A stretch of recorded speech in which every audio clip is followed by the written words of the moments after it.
my beloved child. If in this brief moment you feel your heart tremble, as though something not of this world is gently touching the depths of your soul, then that is me. I am calling you to remain with me for a few more minutes, not to add new burdens onto your shoulders, but to lift away the ones that have weighed you down for so long.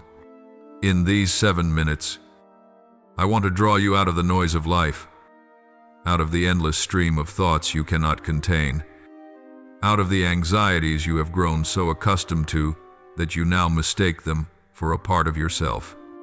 I have come to give you 7 things that only I, the one who formed your soul, have the authority to bestow: peace, clarity, courage, protection, hope, endurance, and complete restoration. You are not imagining it. These things are being poured into you in the very moment you choose to sit with me. Open your heart to me, and allow me to lead you into depths you have never dared to look into. You think I am distant, but the truth is that not a single breath escapes my sight. I see you when you hold back your tears because you fear others will think you are weak.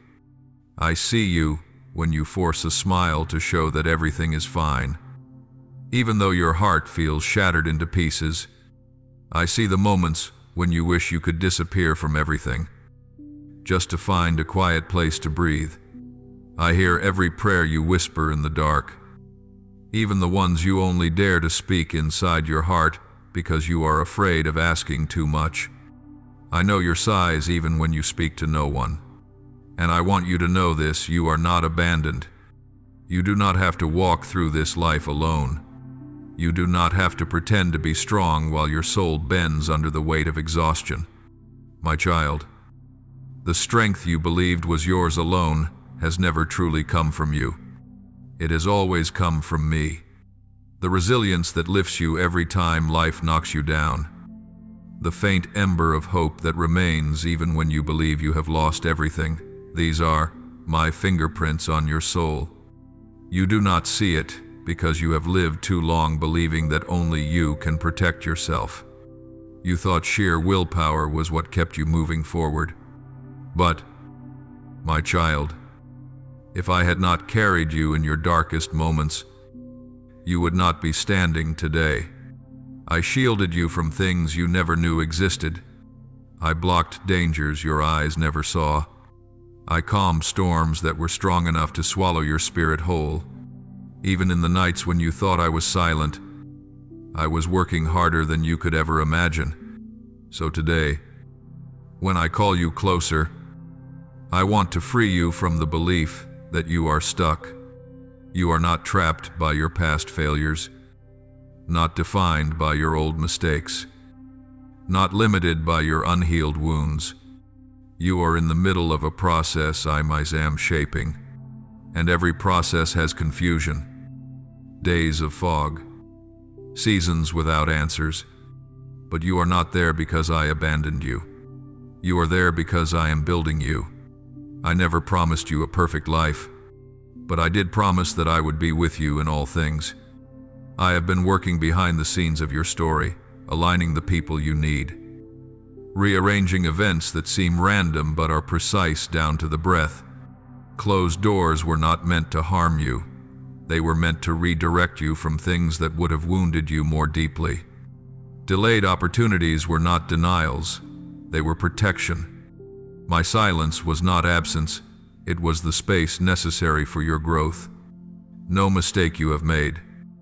No betrayal inflicted on you. No failure you fear none. Of these are powerful enough to erase what I ordained for you before you were born. You often set timelines for yourself and then condemn yourself when you fail to meet them.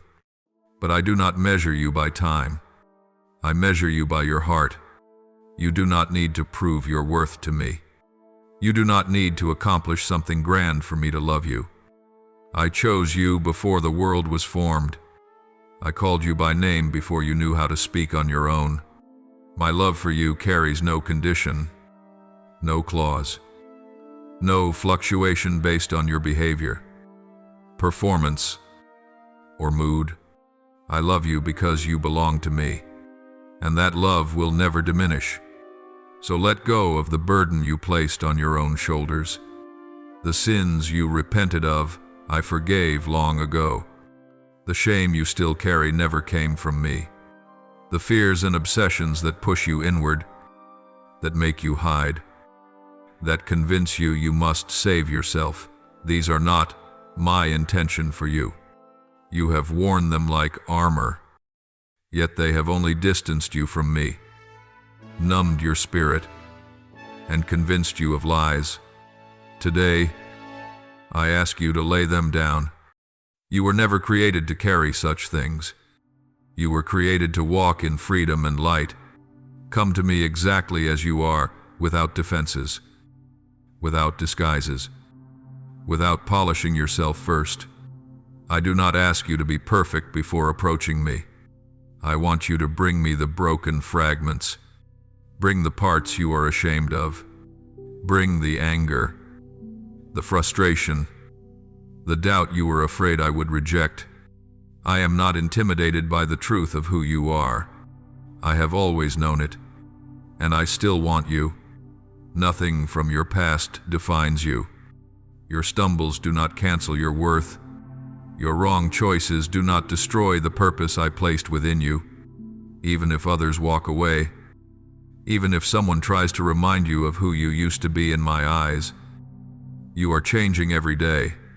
You are growing. You are healing.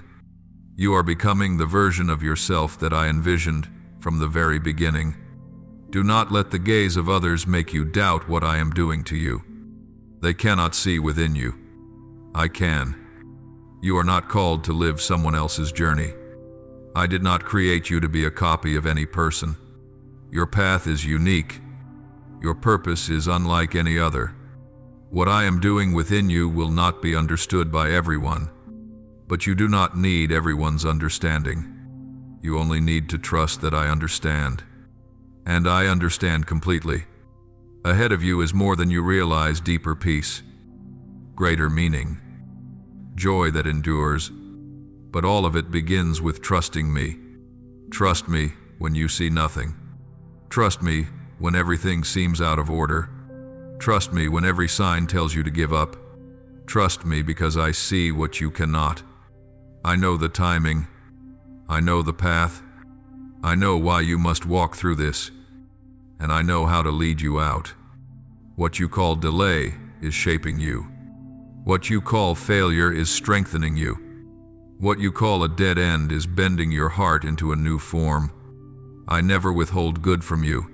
I prepare you so that when you receive it, you will not lose yourself. My beloved child, when you choose to remain in my presence, when you open your heart to receive what I desire to give, a hidden door opens between the visible and the unseen. It is not a door your natural eyes can see, but your spirit senses its movement. This door is the space through which I pour the 7 gifts I prepared for you long before you knew you existed. Not 7 loud miracles, not 7 dramatic signs that shake mountains, but 7 gentle, deep anointings, each one powerful enough to transform the course of your life in ways you have never imagined. My beloved child, I am placing within you a peace that surpasses anything. Words can hold a peace unmoved by bad news, by the whispers of the past, or by the invisible judgments you place upon yourself. I am giving you clarity to discern what comes from me and what comes from fear disguised as wisdom. I am breathing into you the courage to face the very things you once avoided because you believed you were not strong enough to approach them. I am clothing your soul with a protection that forces the enemy to retreat, even when you are unaware of how covered you truly are. I am planting within you a new hope, not a fragile hope tied to circumstance, but a hope rooted in my unchanging nature. I am strengthening your knees so you may stand firm in seasons where the ground beneath you feels as though it is splitting apart. And above all, I am beginning the deepest restoration of all the healing of the inner places you did not even know had been wounded so profoundly. You may think I am speaking in metaphor, but I am not speaking of distant ideas. I am speaking of what you will begin to feel day by day, a lightness rising from within that you cannot trace the origin of, a calmness when facing things that once made you tremble, a glimmer in your spirit when you believed you no longer saw a future, a gentle but resilient strength lifting you each time you feel like giving up. These are signs of my intervention. And no, you are not imagining them. Whenever I draw near, your spirit knows. You once believed that I only appeared in monumental moments. You assumed I only spoke when circumstances were desperate and you had reached the end of yourself. But my child, I want you to know this truth. I am not only in miracles, I am in the ordinary. I am in the quietness of your breathing. I am in the moments when you sit silently, unsure of how to pray. I am in the pounding of your heart when anxiety rises. But suddenly the thought I am here brushes softly across your mind and settles you. I am present when you walk down familiar paths and unexpectedly feel your soul ease. I am nearer than you think, closer than your emotions, closer than the thoughts you cannot articulate. You do not need complicated words to call upon me. You only need to say, "Father, I am here," and I answer immediately. No barriers, no rituals, no distance. I come to you not in the violent winds, not in thunder or blazing fire, but in the gentle whisper, a nearness that lets your soul know you belong to me. It is like what Elijah once experienced. He did not find me in the wind that shattered mountains, nor in the earthquake, nor in the fire. He found me in the still, small voice. And it is in that same tenderness that I come to you now. You have walked through days when your heart was in such turmoil that you wished you could disappear from life for a while. You once believed that if you vanished for a few days, the world would not notice. You thought your wounds were too deep to ever heal. You felt embarrassed by your weakness. But hear me, I am not ashamed of your weakness. I do not rebuke you for breaking down. I do not turn away from the fragments you try to hide. On the contrary, these are the very things that draw me closer. For I have never loved you because of your strength. I love you in your weakness and in your brokenness, because I see the true worth of your soul, worth untouched by pain or failure. You have asked me, why must I endure so much? Why do others walk lightly while I bear so much weight, my beloved? Those questions are not wrong, but the answer does not lie in comparing your journey to someone else's. You are walking the path I crafted specifically for you, not because you are lesser than others, but because I am forming something profound within you that you have not yet seen in full. Those who walk lightly are not always stronger. Sometimes they are simply not called to the deep places you are invited into. I am shaping in you a strength forged only through adversity. I am enlarging your heart in ways only those who have known pain can understand. I am building in you a depth that ease could never create. I know there are days when sorrow rises in you without explanation. I see the mornings when you awaken with a heaviness you cannot name. I see the moments you force a smile to avoid worrying others. I know the thoughts that swirl through your mind each night as you lie down. Have I done enough? Am I on the right path? Can I really get through this? I hear it all. I feel it all. And I want you to know that you do not need to find answers to these questions right now. You only need to let me hold your hand. I will lead you step by step, not so fast that you lose your breath, not so slow that you feel forgotten, but at a pace your soul can endure. Do not think that my slowness is delayed. My slowness is protection. If you received what lies ahead too soon, it could crush you. I know the timing because I see the entire canvas of your life while you see only a corner. You see your disappointment. I see the maturity it is producing. You see the door closing. I see another preparing to open. You see the shadow, I see the light approaching. You are not wrong for feeling weary.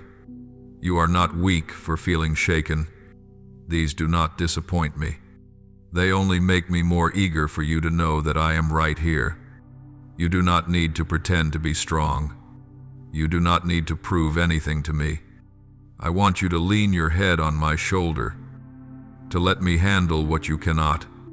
Allow me into the deepest parts of you, the places you have hidden for so long you almost forgot they existed. I do not come to judge, I come to heal. I do not come to analyze your failures. I come to lift you from what caused you to condemn yourself.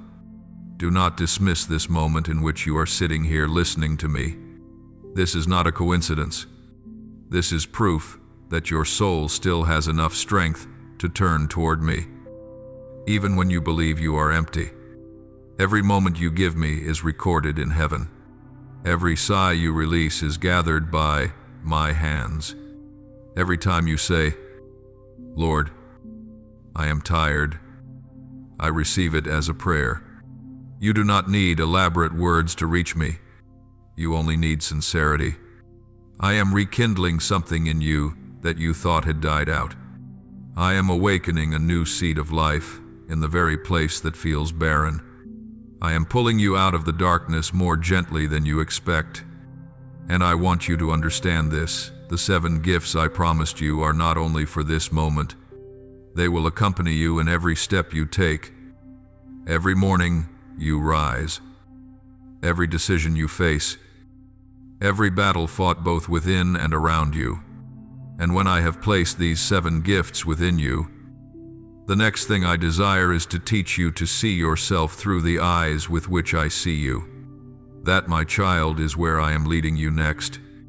My beloved child, you must understand this. You were chosen not because you are superior to anyone else, but because your heart aligns with what I desire to accomplish in this world. You believe you were chosen because you have endured more than others, or because you have walked through more pain than most. But my child, being chosen is not a reward for strength. Being chosen is a mark placed upon souls for whom I have set apart a particular assignment, those whom I trust to carry a portion of my light into places others would overlook. And because you are chosen, you face trials that others cannot comprehend, not because I take pleasure in your burdens, but because I am shaping within you a depth, a steadiness, a resilient capacity that can only be formed through severe refinement. You have asked yourself, why is everything so difficult for me? Why must I walk through storms that others never encounter? You do not yet see that these things are not punishment, they are preparation. Being chosen always comes with chiseling. A jeweler does not polish ordinary metal. He refines only what is precious. And so it is with you. I do not refine you to break you, but to reveal the beauty you have never recognized. I do not test you to wound you, but so you may learn to stand upon the foundation I have established within you. I do not allow you to walk into dark days to frighten you, but so you may discover that my light within you can pierce even that darkness. You think the battle ahead is what exhausts you, yet you often fail to see that the fiercest enemy is the whisper within. That is why I am teaching you to keep your mind steadfast. You have heard many voices, the voice of fear, of the past, of failure, of those who have belittled you, the voice of a weary soul telling you that you are not enough. These voices do not come from me. They work to dim the image I placed within you. They want you to believe you are unworthy of stepping into what I have planned. And if you listen to them too long, you will disqualify yourself from the very purpose you have been asking me to open. So I am teaching you what every chosen one must learn, the stillness of the soul. When you know how to be still inwardly, the world can no longer shake you.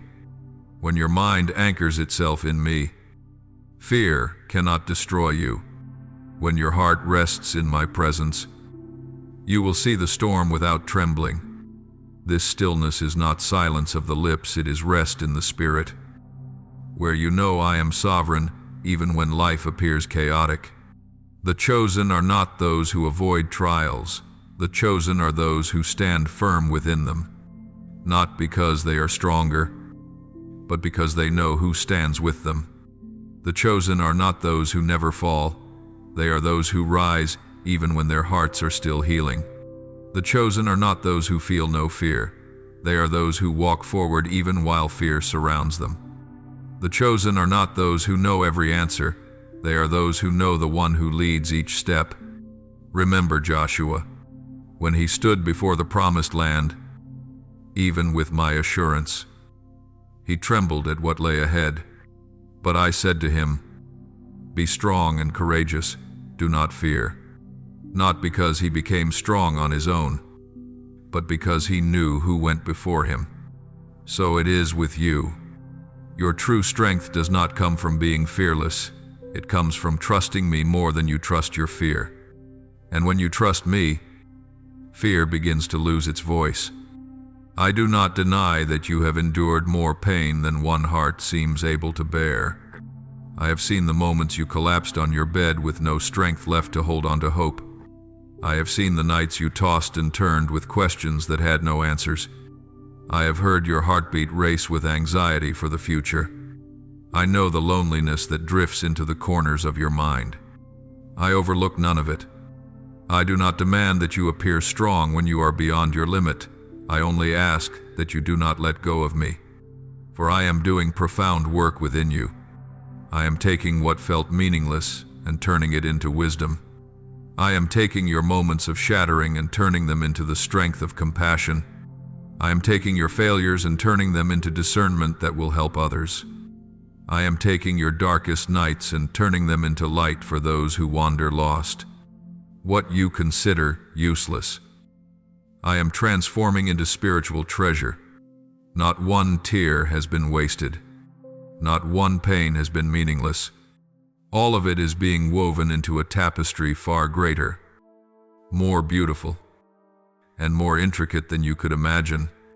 You are on the verge of a new season, and before you enter it, I must show you your true worth.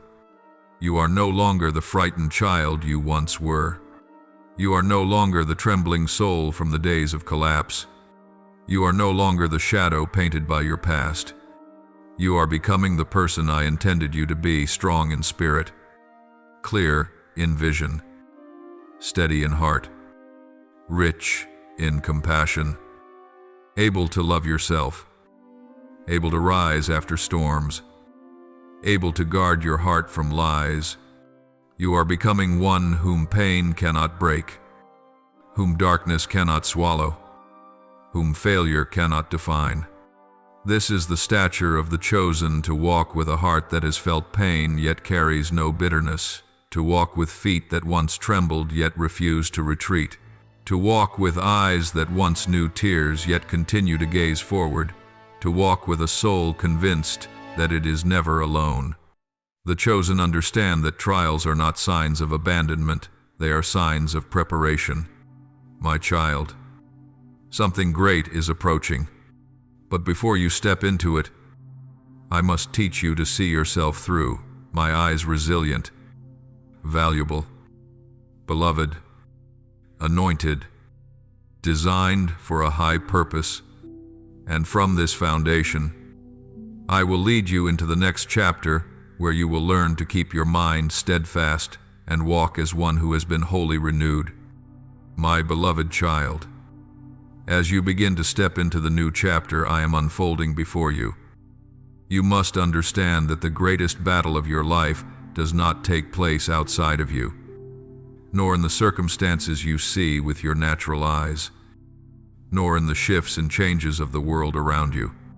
The true battle, the battle that determines who you become, how you will live, and whether you can step into what I have ordained for you, always begins in the heart. The heart is not merely a collection of fleeting emotions or surface reactions. The heart is the deepest chamber of your soul, where memories settle, where unnamed wounds reside, where fears dwell that you have never dared to confront, where dreams you once carried but dropped along the way still linger, and where my words either take root or are suffocated.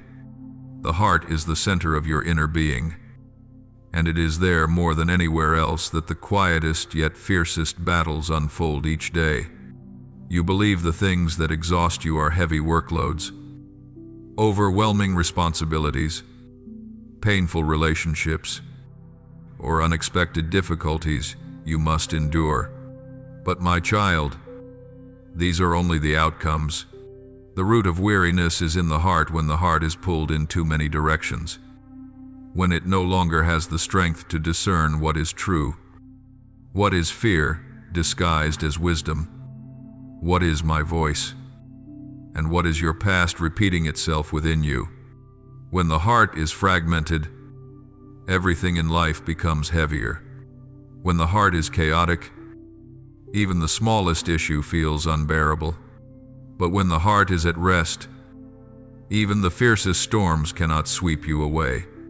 This is why I want you to learn to look deeply within, to understand your heart, and to allow me to heal the layers you have hidden for so long. The heart is where you store what you dare not say aloud for fear of being misunderstood.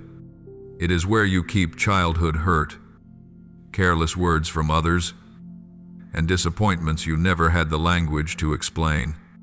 It is where you think you have forgotten, though everything still lies there. It is from this very place that you have tried to walk even when the wound had not healed, tried to run though your legs were still trembling, tried to smile while sorrow still lingered.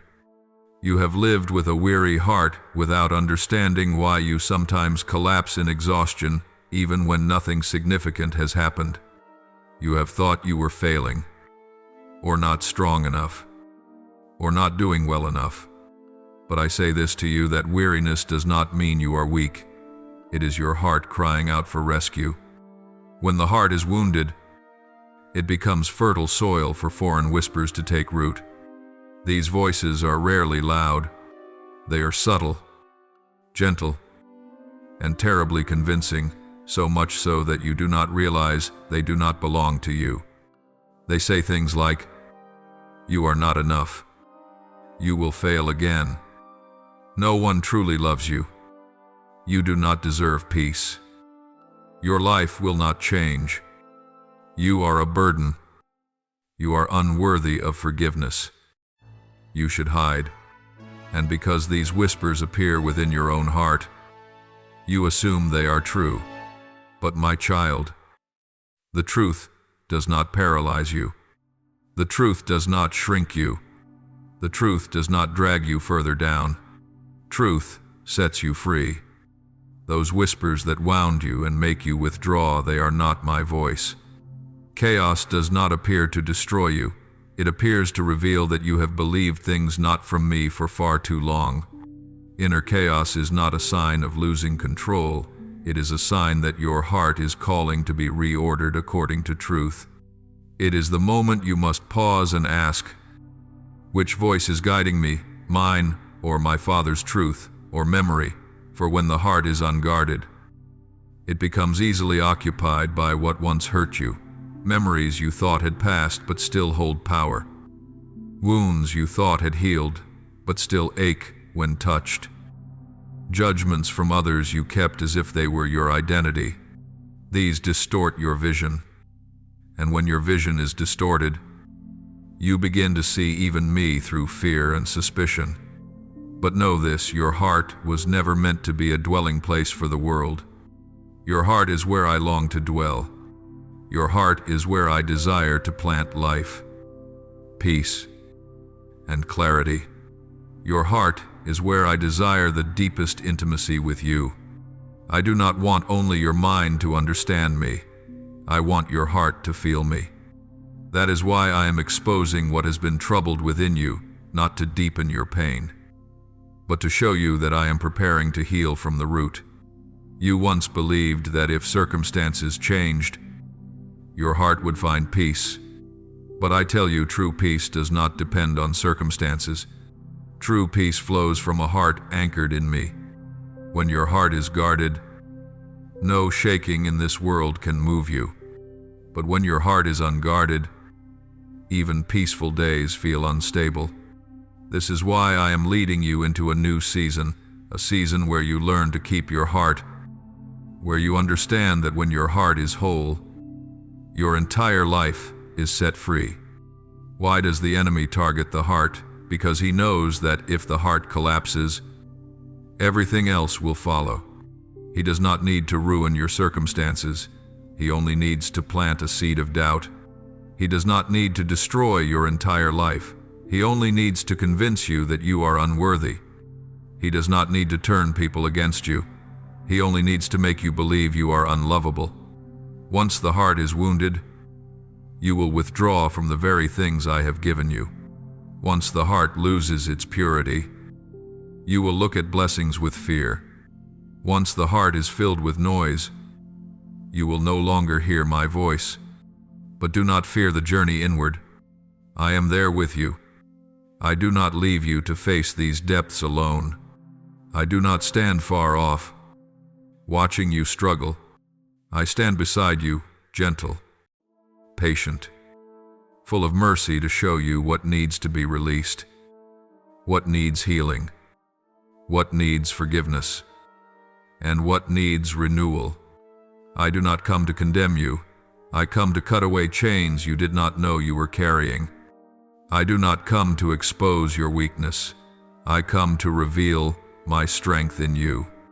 I do not come to shame you. I come to free you from what has held you down for so long. And remember, this inner chaos is not failure. It is the sign of transition.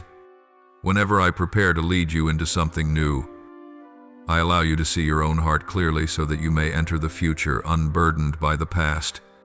That is what I am doing for you right now. I am separating truth from lies. I am freeing your heart from old fears. I am restoring the peace that was stolen. I am realigning what has been pulled out of place. I am clearing away the dust gathered over weary months. And as your heart is set back in its rightful place, you will discover that life is not as chaotic as it once seemed. The greatest storm was always the one inside, and I am beginning to calm it. My beloved child, after I have shown you the realm of the heart, the deepest place where memories, wounds, and longings are stored, I want to lead you into another layer, a more delicate world where battles take place that no one else can see. Yet they determine how you live, how you love, how you believe, and how you walk each day. That is your mind, a complex, multi-layered landscape where every thought carries the power to shape your emotions, your actions, and your destiny. The heart is where I dwell, but the mind is where you must learn discipline. For if you do not govern your mind, it will quietly turn into your most dangerous enemy. There is no adversary that can harm you more deeply than the very thoughts you allow to grow unchecked. No force can shatter your inner peace more powerfully than the whispers that rise from a wounded inner world. When the mind is not placed under the light of truth, it will naturally operate according to fear, according to the memories of past failures, according to judgments others once spoke over you, and according to doubts that creep in from the dark corners you have never dealt with. It is very much like a garden. If you do not intentionally sow good seed, wild weeds will spring up without effort, and those weeds are negative thoughts, false assumptions, fears that are not real yet control you more than any truth ever has. The mind is never truly silent. It is always speaking. It speaks by replaying old memories. It speaks by exaggerating possible consequences. It speaks by painting for you the worst-case scenarios. It speaks by making you chew again and again on a single old comment. It speaks by convincing you that you are not good enough, not worthy, unable to change, and unlovable. And because these voices come from within, You often assume they must be true. But my child, I want you to see clearly, not everything your mind thinks is worthy of your belief. Not every thought you have originates from you. Some come from your past, some from fear, some from outdated perspectives, some from unhealed wounds, and some, the most deceptive, come from the lies of the powers of darkness that seek to steer you away from what I have ordained. The danger of these inner voices is that they do not need to shout, they simply whisper the same thing over and over. They do not need to scream to destroy you, they only need to plant one distorted idea and let you slowly build it into a wall. One small thought can grow into fear. One fear can grow into a habit. One habit can become a way of life. And a way of life built on lies can lead you far from the truth I am trying to plant in your heart. When the mind is twisted, it sees everything through the lens of suspicion. You begin to doubt yourself, doubt the intentions of others, doubt my word, and even doubt what you are asking me to do in prayer. That is why there are times you pray for peace, yet entertain patterns of thought that rob you of it. You ask me to make a way, but your imagination runs to every worst possibility. You ask for strength, yet your mind keeps insisting you cannot do it. Your mind is unconsciously resisting your own prayers. I see the hidden battles you fight, the evenings when you close your eyes but your mind continues to scan every unfinished detail. I see the times you try to be present in the moment, but your mind drags you back into the past. I see the moments you want to rejoice, but your mind revives painful memories.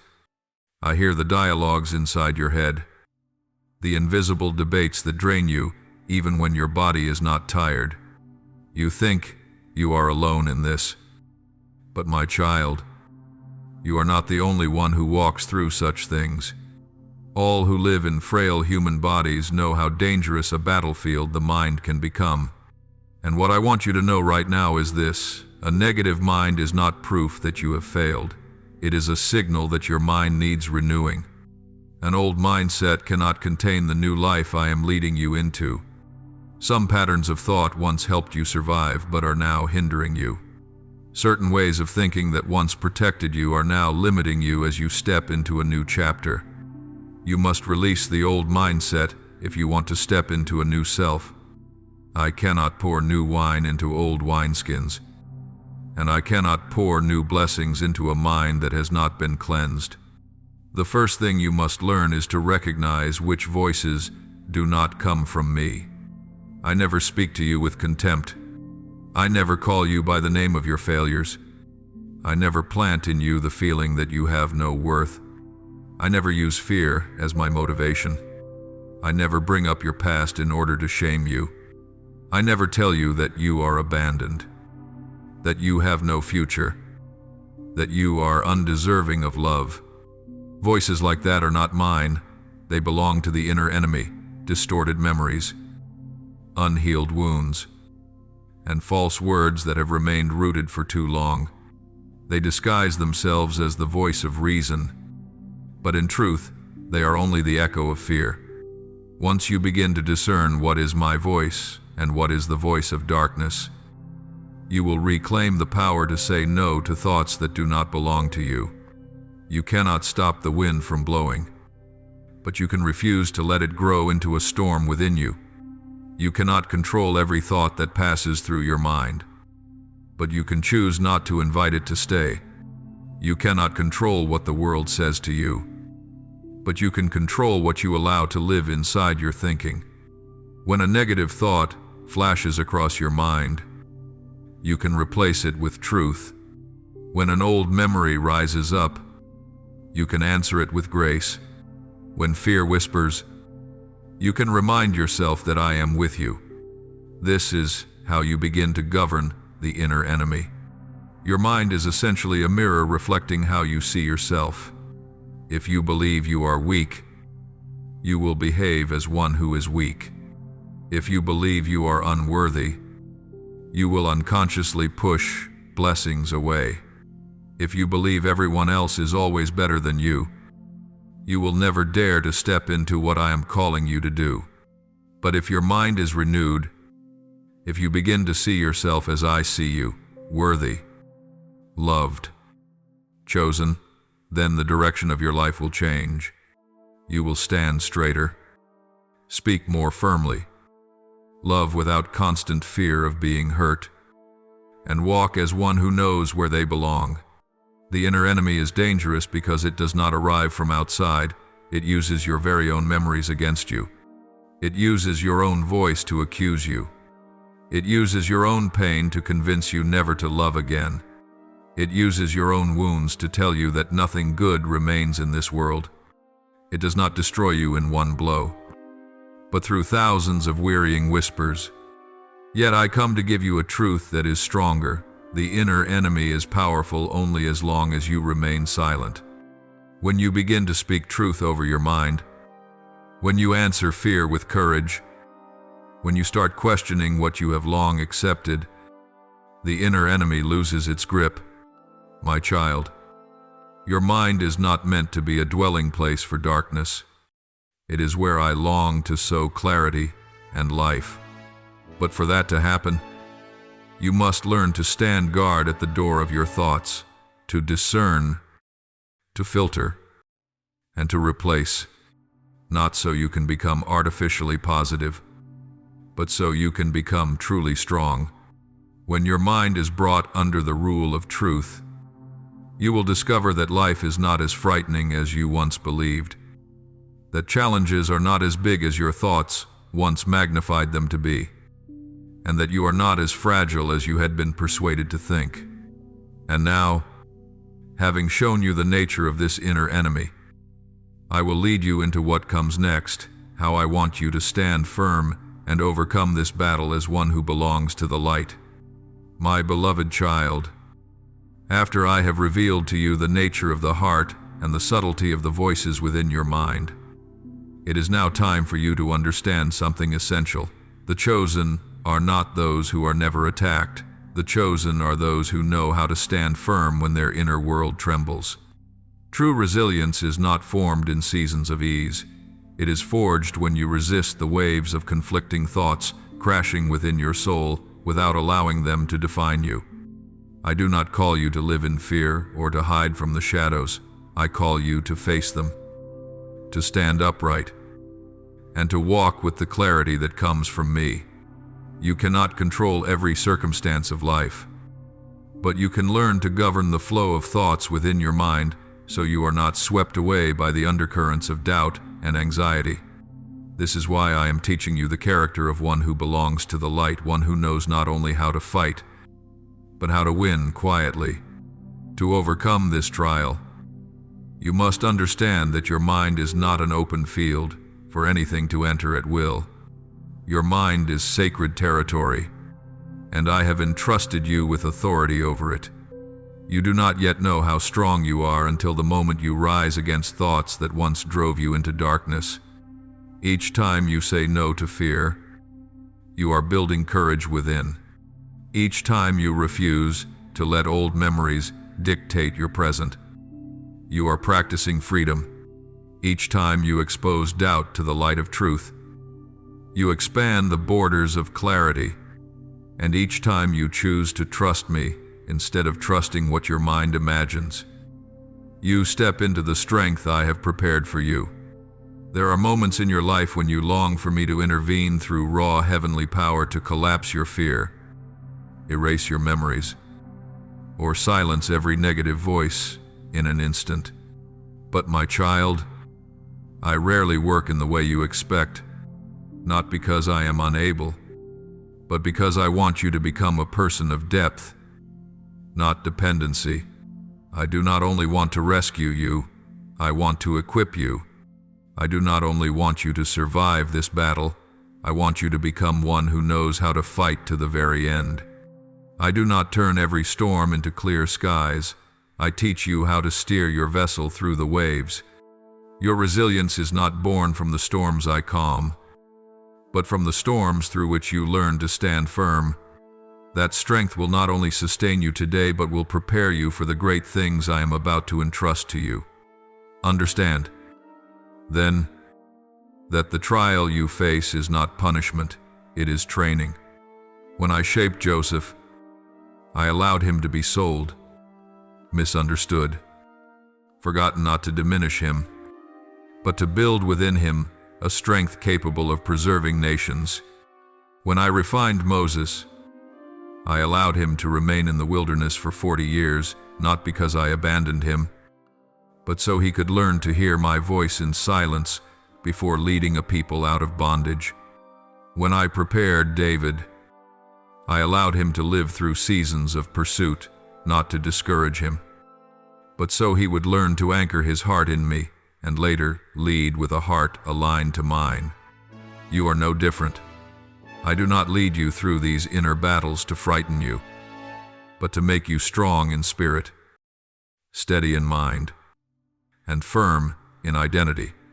To overcome this trial, the first thing you must do is recognize my voice. My voice never provokes panic. It never pressures you. It never insults you. It never diminishes your worth. It never burdens you with lingering guilt. My voice is gentle yet authoritative. It calms you, clarifies you, and shows you what to take up and what to lay down. When my voice comes, you feel lifted rather than weighed down, opened rather than squeezed, guided even when circumstances remain unclear, and drawn toward something better rather than trapped in a cycle. This is how you will know. Second, you must learn to guard your inner space. Do not allow wandering thoughts to occupy the place where I intend to plant life. Do not allow negative impressions to remain. Do not allow false assumptions to shape your choices. Do not allow old injuries from the past to continue defining who you are now. Every time you recognize a thought that does not come from me, replace it with truth. You cannot dispel darkness by wishing. Light must be ignited. When you answer fear with courage, fear loses power. When you face memories with compassion, they are healed. When you replace condemnation with forgiveness, you are set free. And when you speak what I have declared instead of what you feel, you lay a spiritual foundation strong enough to support your entire life. Third, you must stay alert to the instability within. Instability is when you trust me in the morning but doubt me by night. Instability is when you pray for peace, yet entertain thoughts that steal it. Instability is when you desire to walk in the light, yet cling to thoughts that pull you back into darkness. Instability is not failure. It is simply a sign that your mind has not yet reached full rest. But my child, you must not remain in instability, not because I am angry with you, but because instability weakens you, exposes you to the traps of your inner enemy, and causes you to miss the doors I am preparing to open. The chosen must know how to stand firm even when nothing appears changed. You do not need to see the whole path, you only need to see the next step. And the next step is always the one that draws you closer to me. Fourth, you must learn to walk by clarity, not by emotion. Emotions rise and fall like tides, shifting by the hour. But the clarity that comes from me is solid rock. There will be moments when emotion urges you to stop out of fear. Yet I am urging you to move because goodness lies ahead. There will be moments when emotion declares you are not enough. Yet I remind you that I am within you. There will be moments when emotion insists you are alone. Yet I stand beside you more surely than ever. The strength of the chosen does not come from emotional stability, but from refusing to let emotion determine destiny. And finally, you must know that I am with you in every breath of this battle. You do not fight alone. You do not fall without my hand beneath you. You do not face darkness without my light surrounding you. You do not walk in uncertainty without my guidance. I am with you in each thought, each worry, each question. And I am strengthening you little by little until the moment you look back and realize you are no longer the person you once were. Child, I know this battle is exhausting, but I also know you have everything you need to overcome, not by your strength, but by mine within you. And when you stand firm through this trial, you will step into a new season, a season of clarity, of steadfast peace, and of an identity fully renewed. My beloved child. Now I want to lead you into an even deeper realm, the realm of wisdom that allows you to walk through storms without losing yourself. The storms of life spare no one. No one is exempt from trials. From seasons of uncertainty, from the dark valleys the mind cannot fully explain. Yet the difference between the one who collapses and the one who stands firm is never determined by the size of the storm, but by what they cling to when the storm arrives. The chosen are not those who never face adversity, but those who know how to lean on me step by step.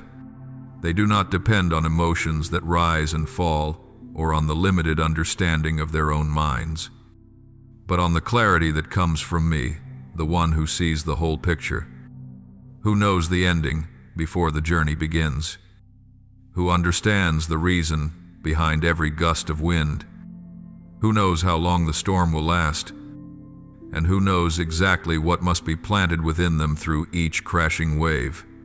Storms may terrify you because they shake the foundations you once relied on, disrupting your sense of control and altering the direction of your life in ways you feel powerless to stop. But my child, true clarity in the midst of the storm does not come from understanding every detail. It comes from trusting that I am leading you. You do not need the entire map, you only need to see my hand holding yours. I do not demand that you understand everything in order to move forward. I simply ask that you trust my wisdom, wisdom that surpasses every calculation, every prediction, every fear, and every attempt you make to manage things on your own. There will be moments when you long for explanations, when you crave certainty, when you wish you could see the purpose behind everything happening around you. Yet there are truths that, if revealed too soon, your heart would not yet be ready to receive, not because you lack understanding, but because some revelations can only be grasped through time and experience. Just as a child cannot comprehend why a parent prevents it from running into the road though the danger is unseen, you too have limits you do not yet recognize. When I hold you back, it is not to disappoint you, but to protect you. When I slow your steps, it is not because I have forgotten my promises, but because I know the timing must be perfect in every detail. Wisdom in the storm begins when you stop building your life upon your emotions. Your emotions are like waves rising suddenly, falling abruptly, shifting without warning. If you build upon them, you will be carried away easily. But when you place your steps upon what I have spoken, you will remain standing even when the winds blow fiercely. Clarity does not come from feeling that everything is fine, but from knowing that I am in the storm with you, that I am never shaken by what shakes you. Even when your heart feels weak, I am strong. Even when everything seems uncertain, my purpose for you remains unchanging. Even when your path appears blurred, my direction remains clear. And when you cling to me, you receive a clarity far beyond your own understanding. Remember, true wisdom is not found in knowing everything, but in knowing when to be still. In the storm, you must learn to pause and listen for me, not with the silence of exhaustion or despair, but with the stillness of a heart that trusts I am working even when you cannot see it. Many lose their peace because they speak too often with their fears and too little with me. They allow the mind to create countless scenarios and assumptions, leaving the soul weary. Yet the wise know when to quiet themselves, when to breathe, when to discern whether the voice they hear is mine or the trembling voice of fear. When you learn to be still before me, you will notice the storm loses its power to terrify. Wisdom in the storm appears in the way you walk, not by running toward an imagined future, but by taking steady steps with me. The storm is not the time to accelerate, it is the time to stay close. Each step, no matter how small, is a victory. Each step, grounded in truth, shapes the foundation of your inner strength. Each step taken in trust proclaims that the storm cannot define you. And soon, something extraordinary begins to unfold. The storms that once frightened you become the very places where you learned steadfastness. The worries that once stole your sleep become the soil where clarity is growing.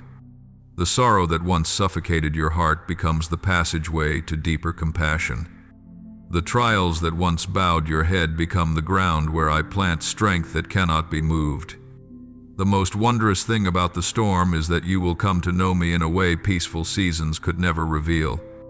You will know me not only as the one who blesses, but as the one who upholds. Not only as the one who opens doors, but as the one who keeps your feet from slipping. Not only as the one who leads the way, but as the one who shelters every step. Not only as the one who hears your prayers, but as the one who stands beside you when tears fall.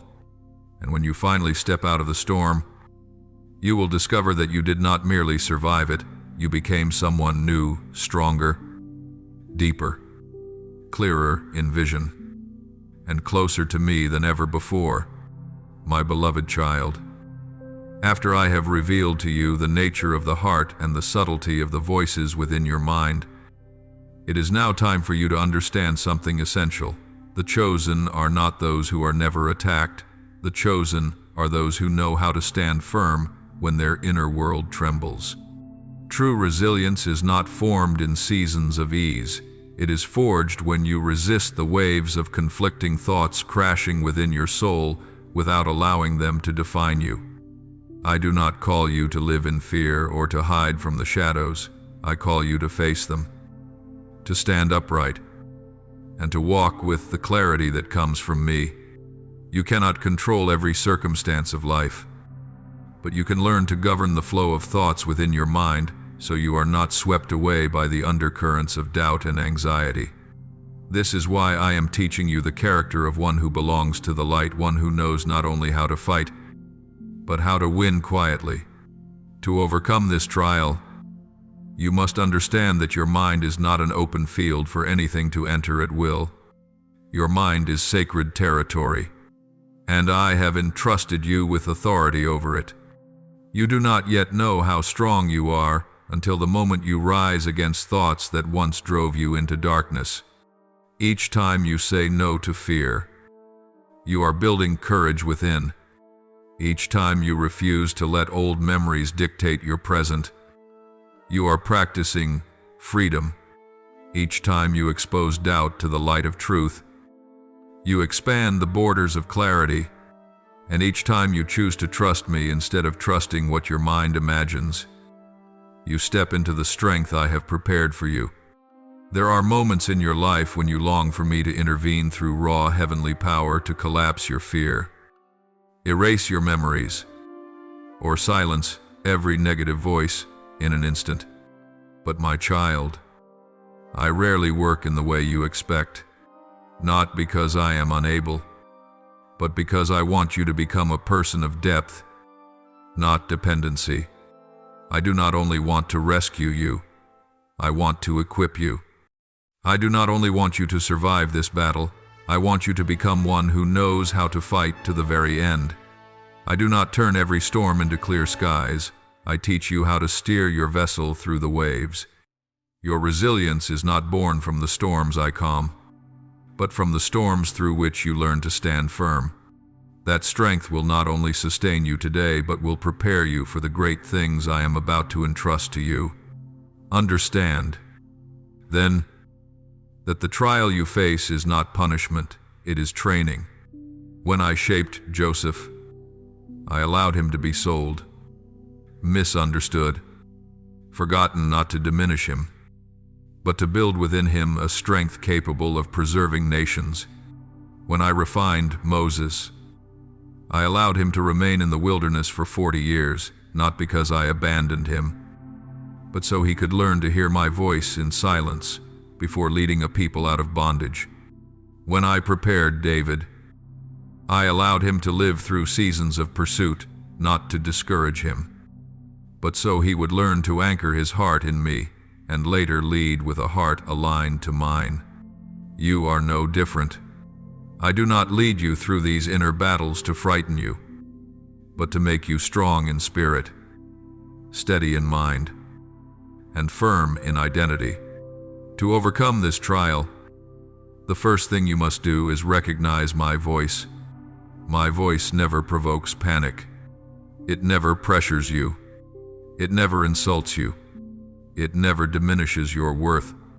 It never burdens you with lingering guilt. My voice is gentle yet authoritative.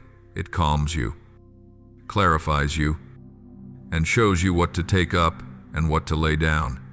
When my voice comes, you feel lifted rather than weighed down, opened rather than squeezed, guided even when circumstances remain unclear, and drawn toward something better rather than trapped in a cycle. This is how you will know. Second, you must learn to guard your inner space. Do not allow wandering thoughts to occupy the place where I intend to plant life. Do not allow negative impressions to remain. Do not allow false assumptions to shape your choices. Do not allow old injuries from the past to continue defining who you are now. Every time you recognize a thought that does not come from me, replace it with truth. You cannot dispel darkness by wishing. Light must be ignited. When you answer fear with courage, fear loses power.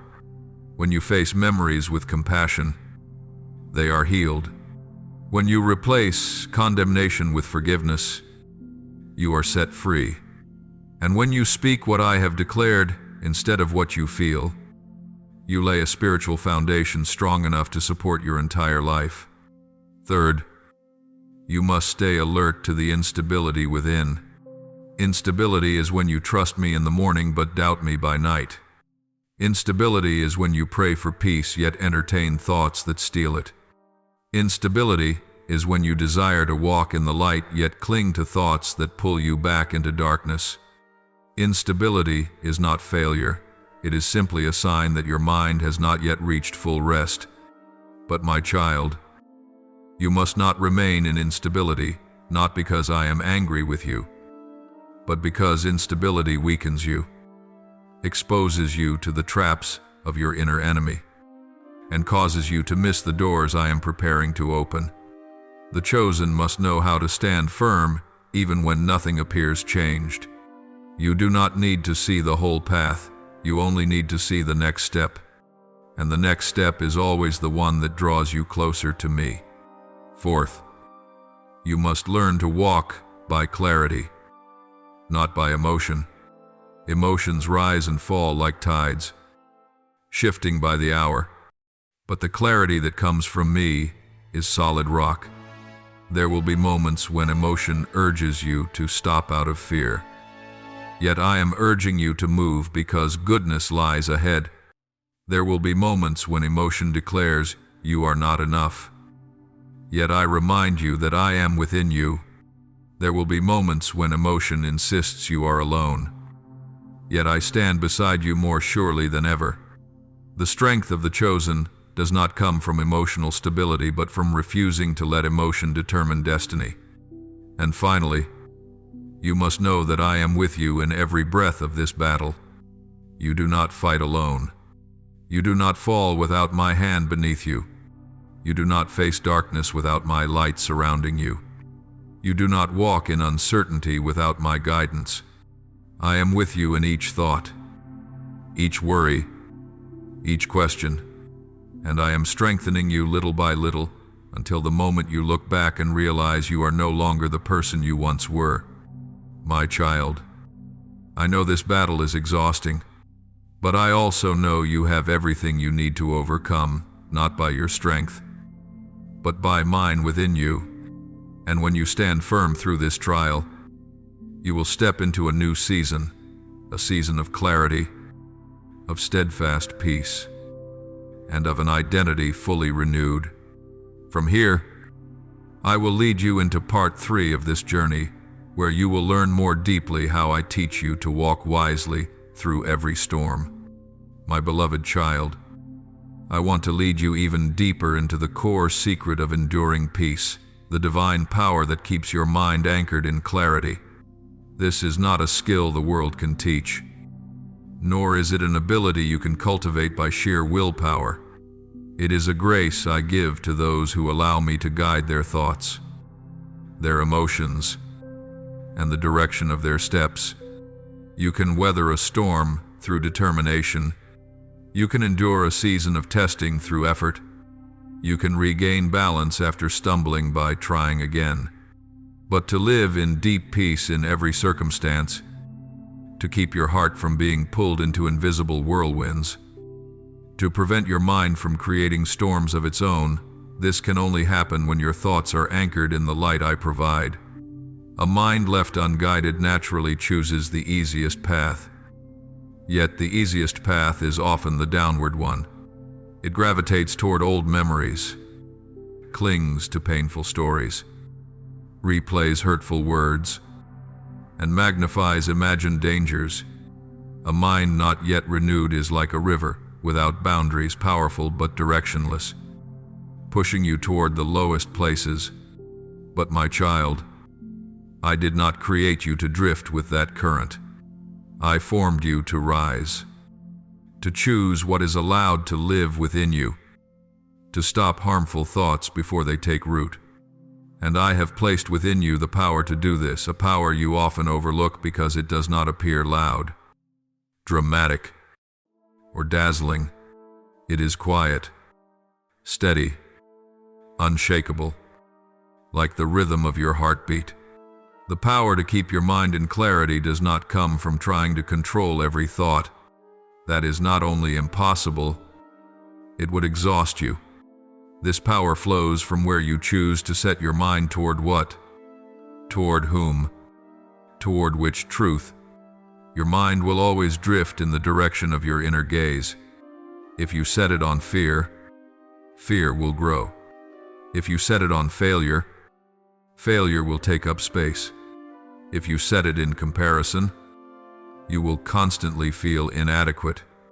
But if you set your mind on me, on my presence, my goodness, my faithfulness, my protection, you will begin to see everything through a different light. I am not asking you to ignore pain or pretend challenges are not real. I am asking you to look at them through my lens. And when you do, everything changes its shape. What once made you tremble becomes smaller. What once stole your sleep becomes understandable. What once ruled you with fear loses its power. You must understand that clarity is not the certainty of knowing the future. It is the certainty of knowing the one who leads you. When Moses stood before the Red Sea, he had no map. When David faced Goliath, he had no strategic plan. When Elijah followed my voice into the wilderness, he had no itinerary. The only thing they possessed was the assurance that I was with them, and that alone kept their minds steady. The same is true for you. You do not need to know every step ahead. You only need to know that I am beside you, before you, and behind you. My presence is the bedrock of your clarity. But for your mind to remain in clarity, you must learn to recognize what steals that clarity. It may be small thoughts that pass quickly but linger too long. It may be imagined stories your mind creates without you noticing. It may be old memories revisiting you more often than they should. It may be conclusions you draw in moments of emotional fog. Each of these, if left unchecked, becomes a mist that obscures your path. Clarity does not vanish instantly. It fades slowly through each anxious thought, each worry, each moment of self-accusation. Yet just as darkness cannot remain when light enters, the chaos of the mind cannot rule when you bring every thought into truth. You ask me, how do I know what the truth is? And I say to you, truth never leads you into despair. Truth never causes you to shrink. Truth never belittles you. Truth never traps you in a dead end. Truth always carries life. Even when it challenges you, truth always leads you toward hope. Even when you walk through shadowed places, truth always draws you closer to me, never farther. Measure every thought by this standard. Anything that does not lead you into life, into peace, into trust, into light, is not truth. To keep your mind in clarity, you must also learn to stop at the right moment. Often the mind becomes chaotic not because something enormous is happening, but because you did not stop the thought when it first appeared. A small thought becomes a story. A story becomes a worry. A worry becomes a worst-case scenario. A worst-case scenario becomes panic. But if, at the beginning, you pause and say, I do not agree with this thought, it will dissolve like mist in the morning sun. This is the power of one who walks in clarity, not allowing small thoughts to grow into storms, recognizing them and stopping them before they spread. True clarity never leaves the one who depends on me.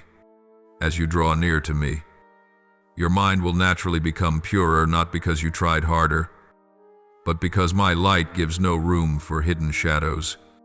Not because you are flawless, but because my presence establishes order within you. Not because you excel at self-control, but because I am the one who guards your mind when you surrender it to me. You cannot maintain clarity on your own. You can only remain close to the one who is its source.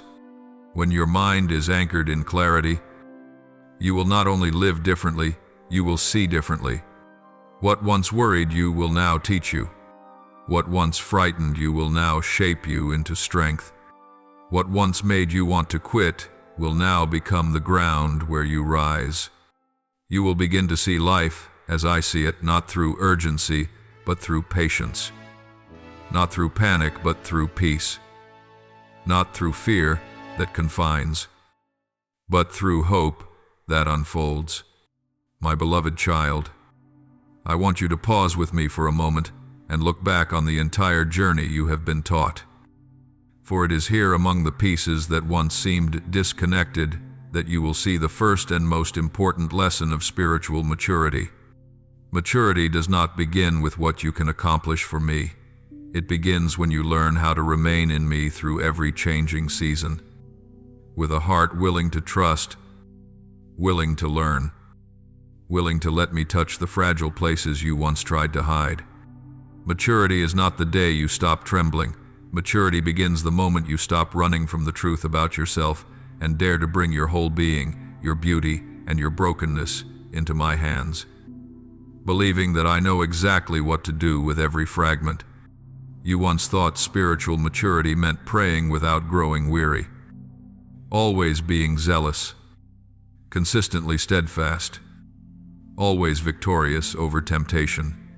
But my child, these are the visible fruits, not the foundation.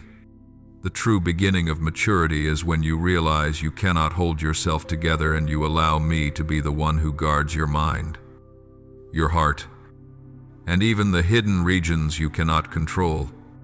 That is the real starting point, the shift from striving to resting, from depending on your own strength to allowing my power to be made perfect in your weakness. Spiritual maturity does not come from one dramatic moment. It is formed through countless small decisions, repeated day after day, the choice to return to me instead of returning to worry, the choice to listen to my voice instead of the heavy whispers inside your mind, the choice to speak gently to yourself instead of condemning your soul, the choice to embrace truth even when it challenges your old habits, the choice to trust my goodness, even when nothing seems to change. Each small choice grows your soul. Every time you sit with me instead of running away, you mature. Every time you are honest with yourself before me, you move deeper into this journey. No one sees it. No one applauds it. But heaven records it. You may not be aware, but I see every subtle movement within you, from fear into trust, from self-accusation into grace, from closing your heart to opening it again, and I call these the earliest steps of maturity, and nothing can take them from you. The first lesson of spiritual maturity is learning not to let circumstances define your identity, but to let my word do so. In the past, when waves rose against you, you immediately assumed you were abandoned, unworthy, or at fault. You rushed to conclude that you were failing, unloved, or never enough. That is how an unrenewed mind speaks. It defines identity through experience. But now I am teaching you a different way. Your identity must be defined from above, not from the outside in. I do not call you a failure because you fell. I call you beloved, even when you walk in darkness. I do not call you useless because you are in a season without visible fruit. I called you chosen long before you ever knew me. I do not call you a burden because you are weak. I call you my treasure, my work in progress. Maturity is when you begin with what I say about you and then look at your circumstances. Instead of starting with circumstances to judge yourself, you remember how easily you used to crumble when something went wrong, but gradually, as you cling to the truth, those same things may still sadden or hurt you, yet they no longer crush you. That is the sign of maturity. Another foundational lesson is understanding that storms do not indicate my absence. They are the training ground where you learn to walk with me as a companion, not merely as a giver of blessings. There was a time when you came to me only to ask for comfort, for peace, for miracles, for guidance, and I gladly listened and responded. But in this season, I am inviting you into something deeper, not only a petitioner receiving from a giver, but a companion walking with the one who leads. Maturity is when you stop asking, "Why is this happening to me?" and begin asking, "Father, what are you teaching me through this? What am I meant to learn about you, about myself, about how I see life?" When the question changes, the depth changes. And when the depth changes, your spiritual life no longer rests on emotion but on real understanding and lived experience of me. You will begin to see that I am not indifferent to your tears. I simply see further than you do. I see the future outcomes you cannot yet imagine, the people you will one day strengthen, the souls who will be lifted because of what you are enduring now. Maturity comes when you allow that perspective to shape your response, rather than letting present pain turn into bitterness. A vital part of this first lesson is realizing that you are no longer a victim of your thoughts. Once, a single negative idea could darken an entire day. A careless comment could haunt you for a week. A minor setback could torment you for months. You lived as though your mind were a runaway carriage with no brakes, moving in whatever direction your old wounds pushed it. But now I am placing the brake in your hands, not so you can control everything by force, but so you know you have the authority to say stop to thoughts that do not belong to truth. Maturity is when you stop saying, "This is just who I am, I cannot change," and begin saying, "I am learning a new way of thinking in Him. I am allowing Him to reshape me." It is when negative voices no longer roam freely in your mind because you now measure everything by a higher standard. Does this align with my Father's promises? Does this reflect His love? Does this lead you into life or drag you into ruin?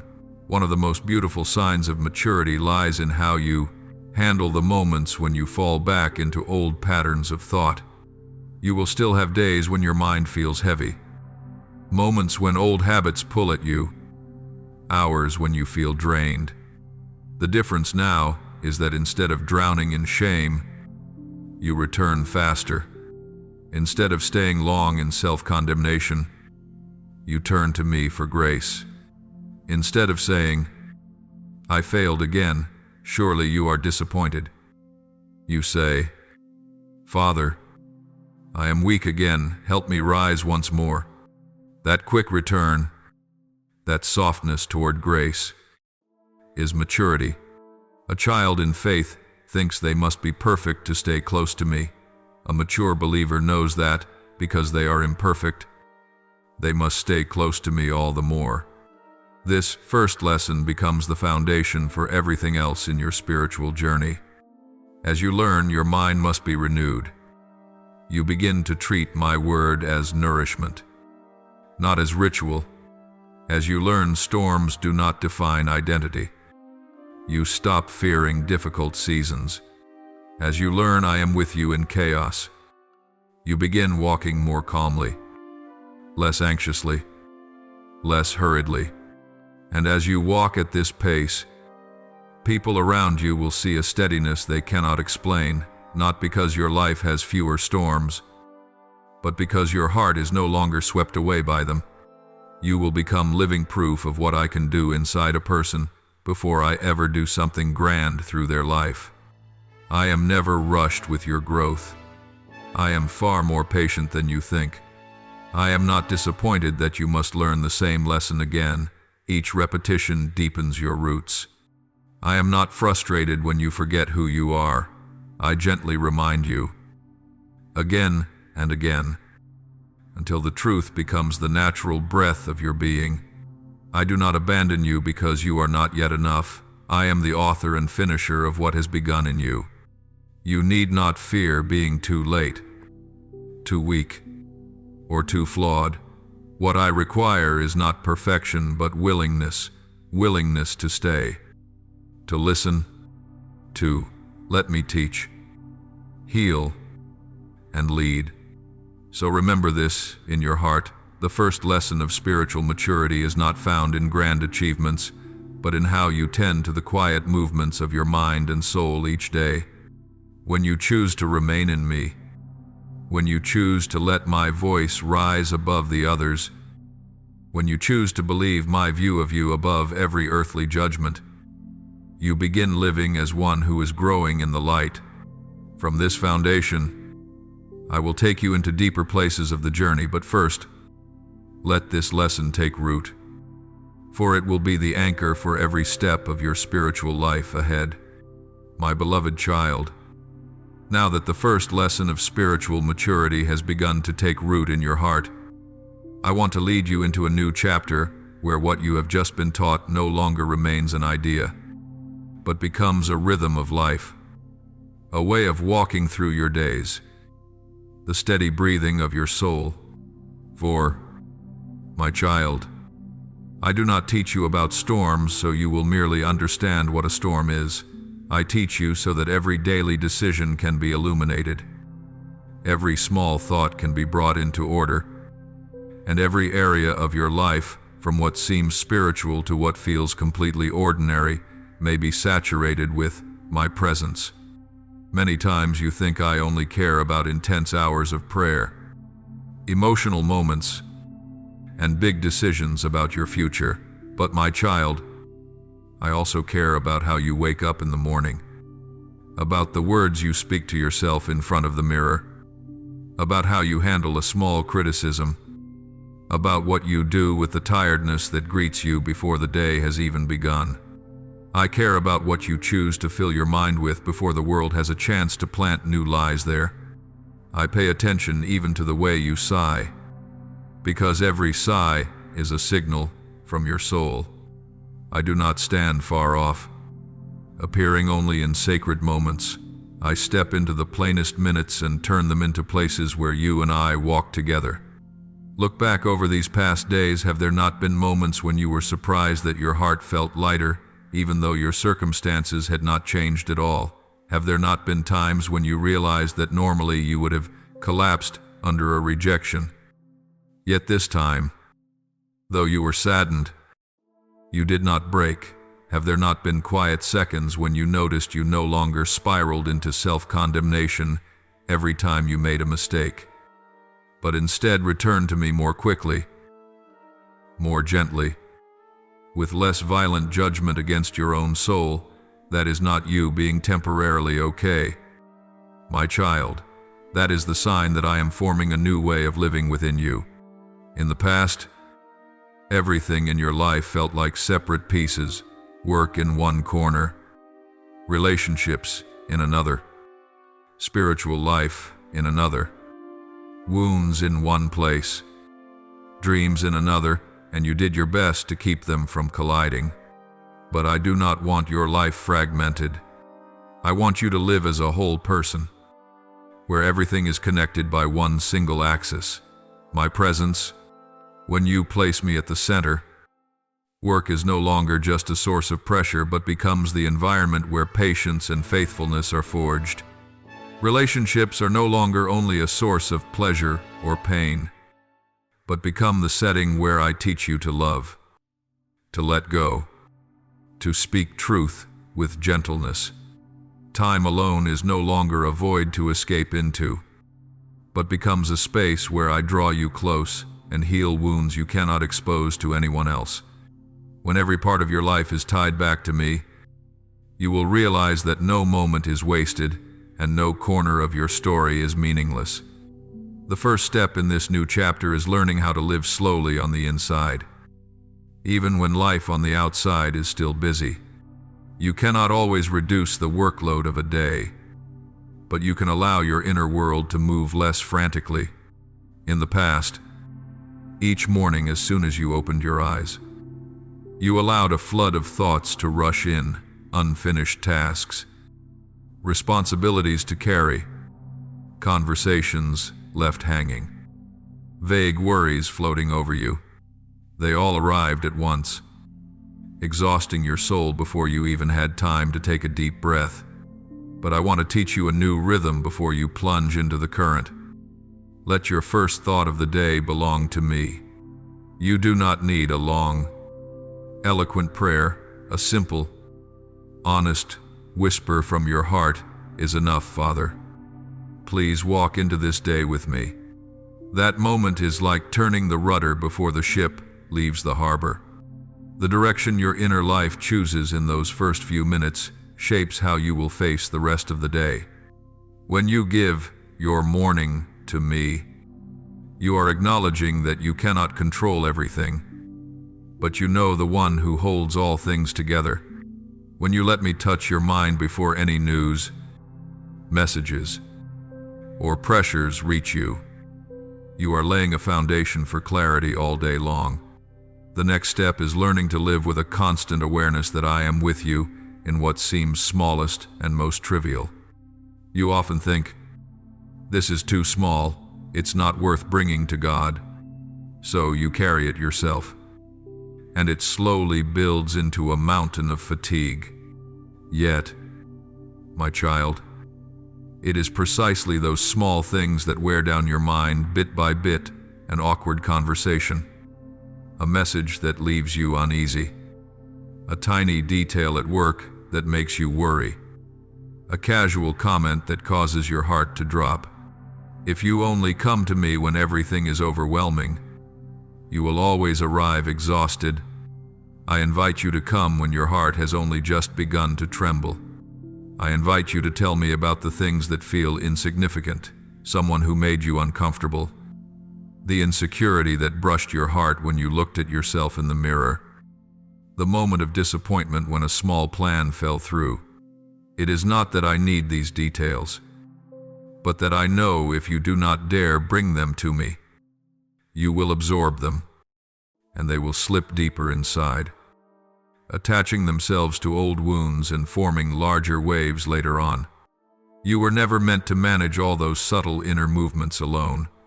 I want to help you process each small layer with me, so they never grow into storms. A third step in this new chapter is learning to choose what you allow into your mind. I have shown you the power of thought But now I want to teach you about your responsibility at the doorway through which thoughts enter. Each day, you hear more voices than you realize, the words of family, opinions of coworkers, streams of information you scroll past, stories others share, quiet comparisons, sneaky assumptions. You cannot avoid every sound, but you can decide which ones are allowed to stay. What you read, what you listen to, what you intentionally seek out gradually becomes the raw material of your inner world. If you feed your mind with bitterness, criticism, complaint, and harshness, you cannot expect your heart to become gentle. If you constantly take in messages that provoke anxiety, you cannot expect your soul to remain at rest. If you surround yourself with standards built on comparison, you cannot expect to be free from insecurity. I am not asking you to hide from everything, but I am inviting you into wisdom to know when to turn off a source of information, when to step away from a conversation, when to put the phone down, when to say enough to what is weighing you down. Every time you do this, you are not being weak. You are safeguarding the inner world I am building within you. My child, this new chapter also calls you into something your soul has longed for and yet feared: rest. Not merely the kind of rest where your body lies still while your mind keeps racing, but an inner state where you no longer feel compelled to prove your worth, control every outcome, or be right in everyone's eyes. You have lived a long time in battle-ready mode, always tense, always worried you are not enough, always carrying a quiet question: what if I don't do well enough? What if people leave me? What if I am not chosen? Eventually, even when your body is still, your mind keeps running. But I did not create you to live in constant alarm. I call you into another place, the place of rest in unchanging love. Rest does not mean doing nothing. It means doing everything from a place of peace, not from fear of rejection. Rest is knowing that whether you succeed or fail, my love for you does not shrink. Rest is being able to say no to what is beyond your strength without being crushed by guilt.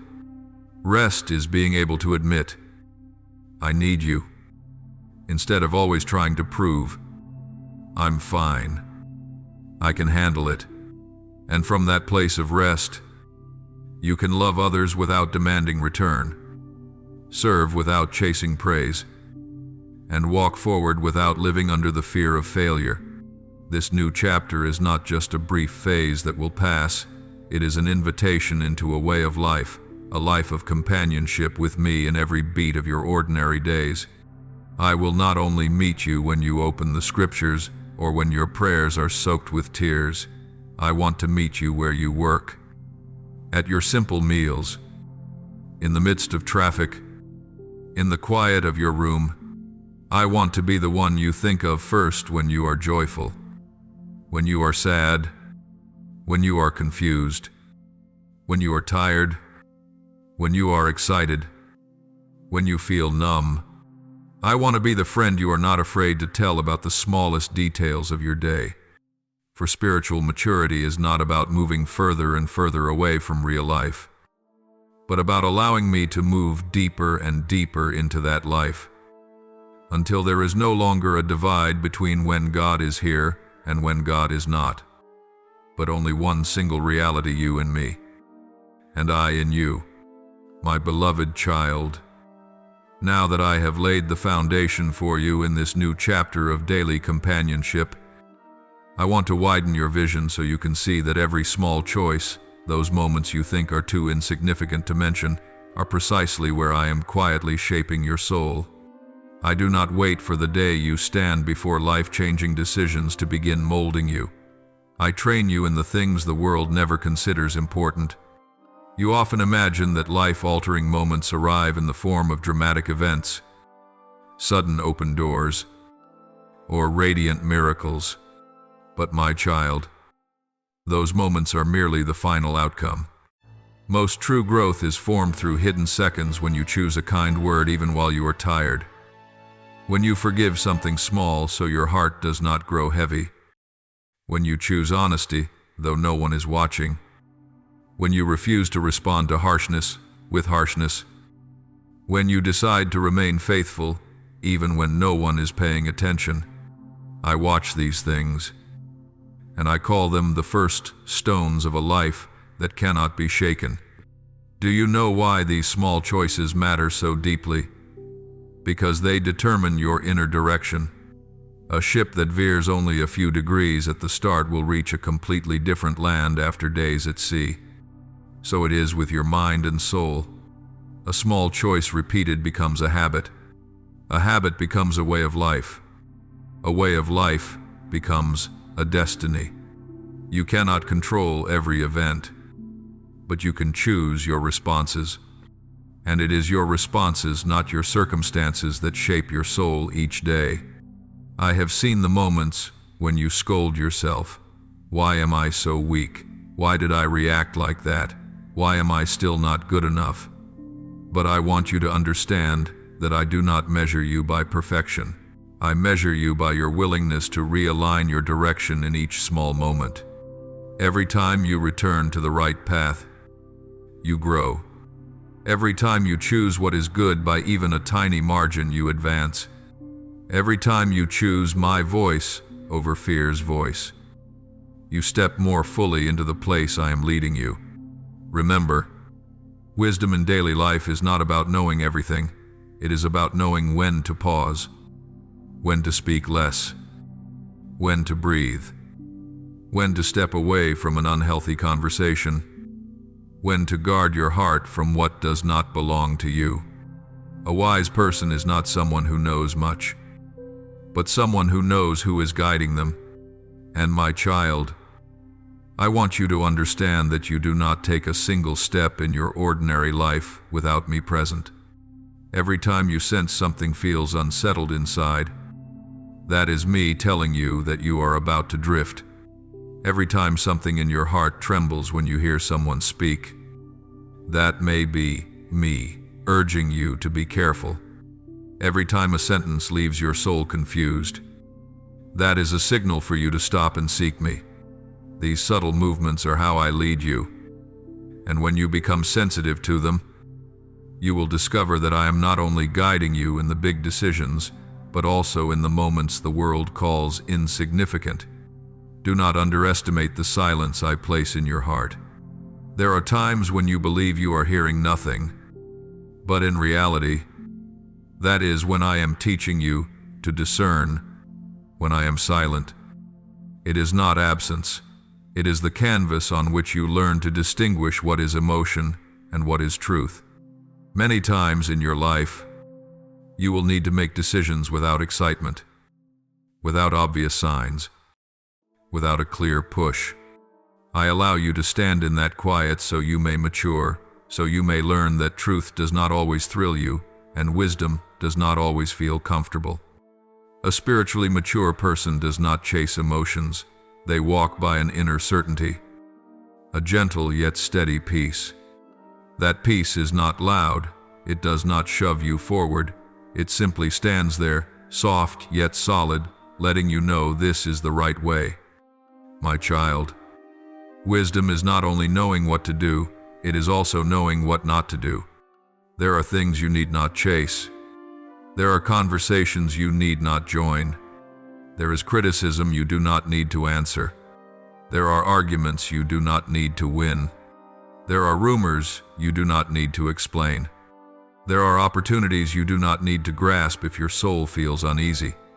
There are invitations that sound sweet but are not from me. There are open doors that are not meant for you.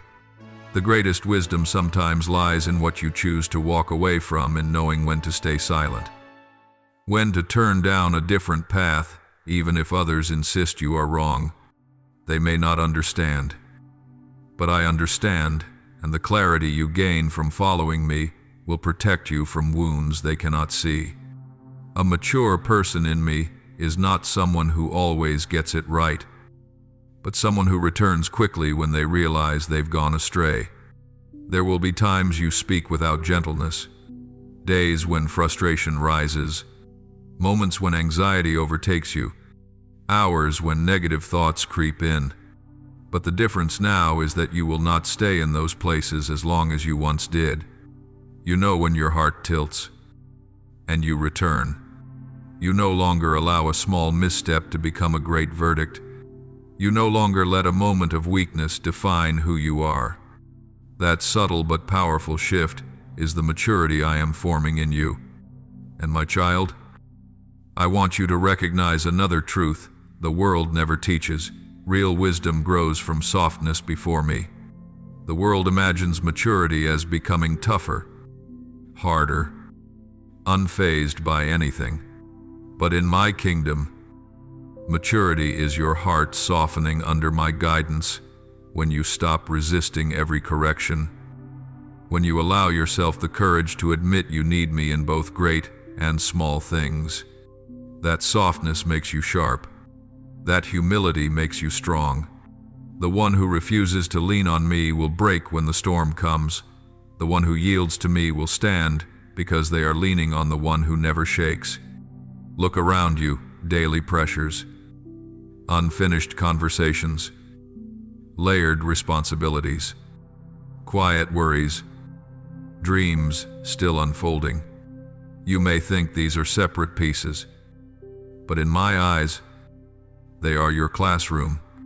Not a single detail is wasted. Not a single experience is meaningless. I use everything, even the parts you think trivial, to teach you wisdom, steadiness, and depth. When you invite me into every part of your day, you will notice that your day is not simply passing by, it is being shaped, bent, renewed, refined. And more than that, you will notice yourself changing in ways you never thought possible. And one day, you will look back and say, "It was through those small choices that the Father renewed my heart." You will see that peace did not come because everything was perfect, but because your inner compass was pointing true. You will see that wisdom did not come from knowledge, but from ongoing companionship with me. You will see that maturity did not arrive in one dramatic moment, but sprouted from every quiet second in which you chose me over fear. My beloved child, now I am leading you into the deeper realm of steadfastness, not merely the ability to avoid being knocked down, but the ability to stand firm, to walk with dignity, and to radiate peace even in what others call chaos. For, my child, I do not want you to merely survive your days. I want your life to become a living testimony of what I can do within a person who has allowed me to guide them from the inside out. Steadfastness, as I speak of it, is not something you pretend to display before others, not the outward appearance of being fine that you cling to with effort, but a deep interior state in your soul, even when everything outside changes. That innermost place knows it is being held. It is when you endure a long day filled with messages, responsibilities, criticisms, and expectations. Yet when you return to me, you no longer feel as if you are falling into a void, but as a child resting its head on the Father's shoulder, exhaling, fully aware that safety still surrounds you. It is when you are misunderstood, and instead of leaping into endless explanations, you step back, lay a hand on your heart, and ask, "Father, how do you see me?" and you allow my gaze to matter more than theirs. It is when you face disappointment, and rather than concluding, "My life is only failure," you pause and say, "I do not understand this, but I trust you have not left me." This steadfastness is not a distant destination, it is forming even now. Each time you turn toward me again and again, look back at the storms you have already walked through. There were moments when you thought you would never rise again. Yet here you are speaking with me, opening your heart to receive more. That alone speaks volumes not only about your endurance but about my quiet presence. You may have believed at the time that you overcame by your own strength, your resolve, your perseverance. But look again, my child, and you will see traces of me throughout that journey, the unexpected sentence that lifted you, the accidental phrase that pierced your heart with hope, the person who appeared next to you at the exact moment you were about to collapse, the night of restful sleep after many sleepless ones, or simply a morning when you opened your eyes and found that you still had just enough strength to continue. None of these were coincidences. Each fragment is evidence that I was there, shielding you from breaking entirely. And it is these memories of my faithfulness that will anchor your steadfastness now, if I did not abandon you in those darkest days. There is no reason I would abandon you today, if I upheld you when you had no strength left. Nothing happening today could make me suddenly change my heart toward you. Steadfastness grows when you let the memory of my faithfulness answer the fear that is trying to rise in your heart. To live steadily in the world, you must learn something. Many overlook how to guard the most delicate part of yourself, your heart. I do not call you to become hardened, emotionless, numb to pain, unable to weep or feel. I never intended for you to become cold. I want you to be both steady and soft, still able to feel compassion, still moved by another's suffering, still tender before me, still capable of tears for what is true. Some, after too many wounds, choose to build walls around their hearts, refusing to love, refusing to trust, refusing to draw near anyone. But those walls are not steadfastness, they are heavy armor that exhausts the soul. The steadfastness I am forming in you is this, that you can open your heart without being swept away, that you can love without losing yourself, that you can give without turning into an empty well, that you can lift others while still knowing how to return to me to be filled. It is when you know that you are not the water source, you are the stream. I am the spring. When you understand this, you no longer fear giving because you no longer believe you will run dry. And you no longer clutch desperately to keep because you no longer believe loss defines you.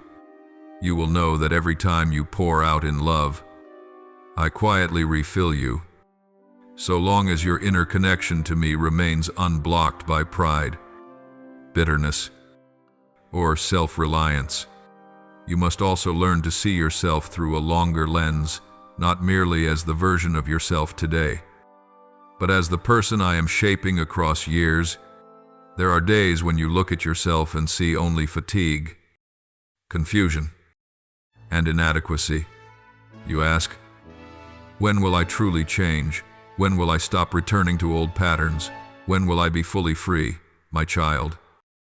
I hear every sigh, and I do not mock them. But I want you to know that I am not grading you day by day.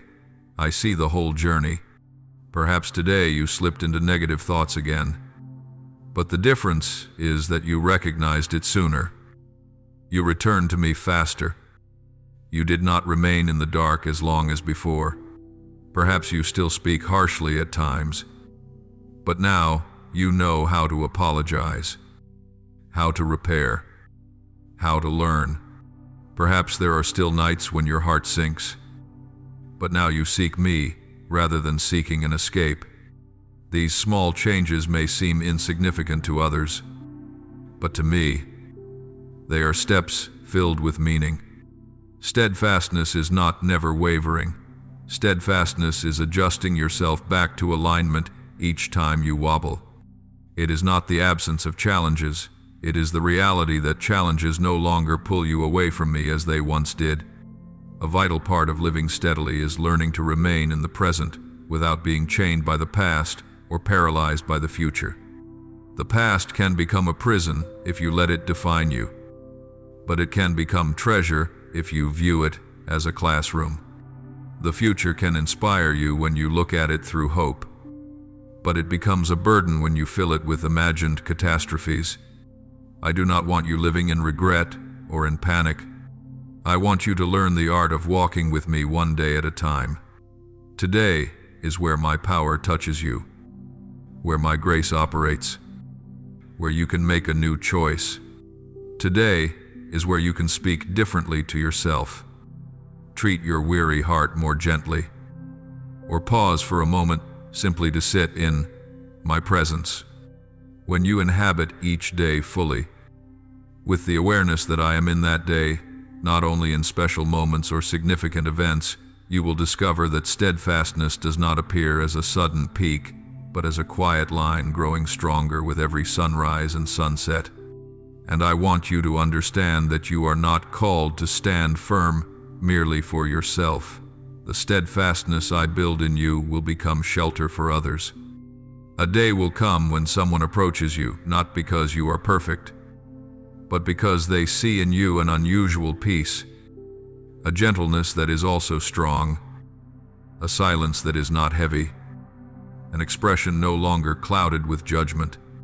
They will bring you their fragments, the ones they do not know where to place. They will tell you about confusion, fear, and sleepless nights, and what you have lived, what you have learned with me. The times you trembled, yet refused to let go of faith, these will become the language through which you understand them and lift them. You will not answer with empty slogans. You will answer with your own testimony. I know this feeling. I have been there, and I did not walk through it alone. I was guided.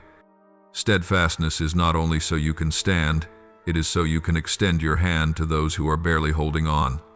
And I will use the inner stability I form in you, even while the outside of your life remains imperfect, as support for many who are searching for their footing. Therefore, do not underestimate what I am doing to you right now, even though it is quiet, unflashy, and unseen by most. I am strengthening the foundation. I am deepening the roots. I am reinforcing the walls. I am refining every thought, every reaction, every hidden heartbeat. Your ordinary day with all its tasks, conversations, weariness, and unremarkable moments is the very material I am using to shape this steadfastness. You do not need to wait for a special day to begin living differently. Every breath right now can become a small yes to me. I choose to trust. I choose gentleness. I choose to return. I choose to remain. And from thousands of such yeses, the steadfastness you long for will no longer be theory, but a living reality, beating in rhythm with your heart through every day you walk upon this earth. My beloved child, after teaching you how to walk steadily through the rhythms of everyday life, I am now leading you into a depth that not everyone is willing to enter, because here it is no longer about adjusting behavior or correcting habits, but about the transformation of your soul at its very roots. It is not a touch-up on the surface, it is a recreation from within. It is not about what people can see, it is about what only you and I know. This is where true renewal begins, the place where you allow me to reach the parts you once hid even from yourself. And, my child, I want you to know that you are standing before a doorway greater than anything you have ever imagined, a door that leads into the depth of a soul being renewed layer by layer, breath by breath, thought by thought. In this season of the journey, I am not merely correcting your thoughts, I am rebuilding the foundation of your entire inner life. I am not only teaching you to avoid negative thinking, I am leading you out of an old way of living, where fear was your guide, into a new way of living, where courage becomes your nature. I am not only helping you notice when your mind wanders, I am establishing in you a steady attentiveness, so that clarity becomes as natural as breathing. Before, your heart was like a house that had been hit by storms, many times a patch on the roof here. a makeshift support on the wall there. But now, I am no longer patching, I am rebuilding. Not because the old house was worthless, but because you are worthy of a place of dwelling that is far more solid, a soul at peace that no longer has to force itself to be strong. An inner life so deep and wide that sudden gusts of wind can no longer shake it. This recreation begins exactly in the places where you feel weakest. You used to hide those places because you thought they were too ugly for me to see. You tried to be strong in places where you were not strong at all. You wore a mask of stability even when your heart was trembling. But I do not rebuild you from your strengths. I rebuild you from your trembling places. Not from where you have succeeded, but from where you feel utterly powerless. A truly mature soul is not one with no weak points, but one that dares to bring its weakness into my light. For only in my light does weakness cease to be a stain and become the very place where I plant my strength. And for you to step into this recreation, I must lead you deeper than you have ever dared to face.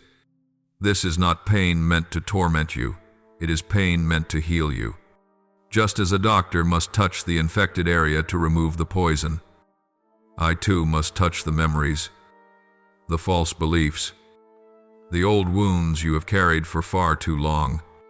There are things you thought you had gotten over, but in truth they only went silent, not because they left you, but because you placed a heavy stone on top of them.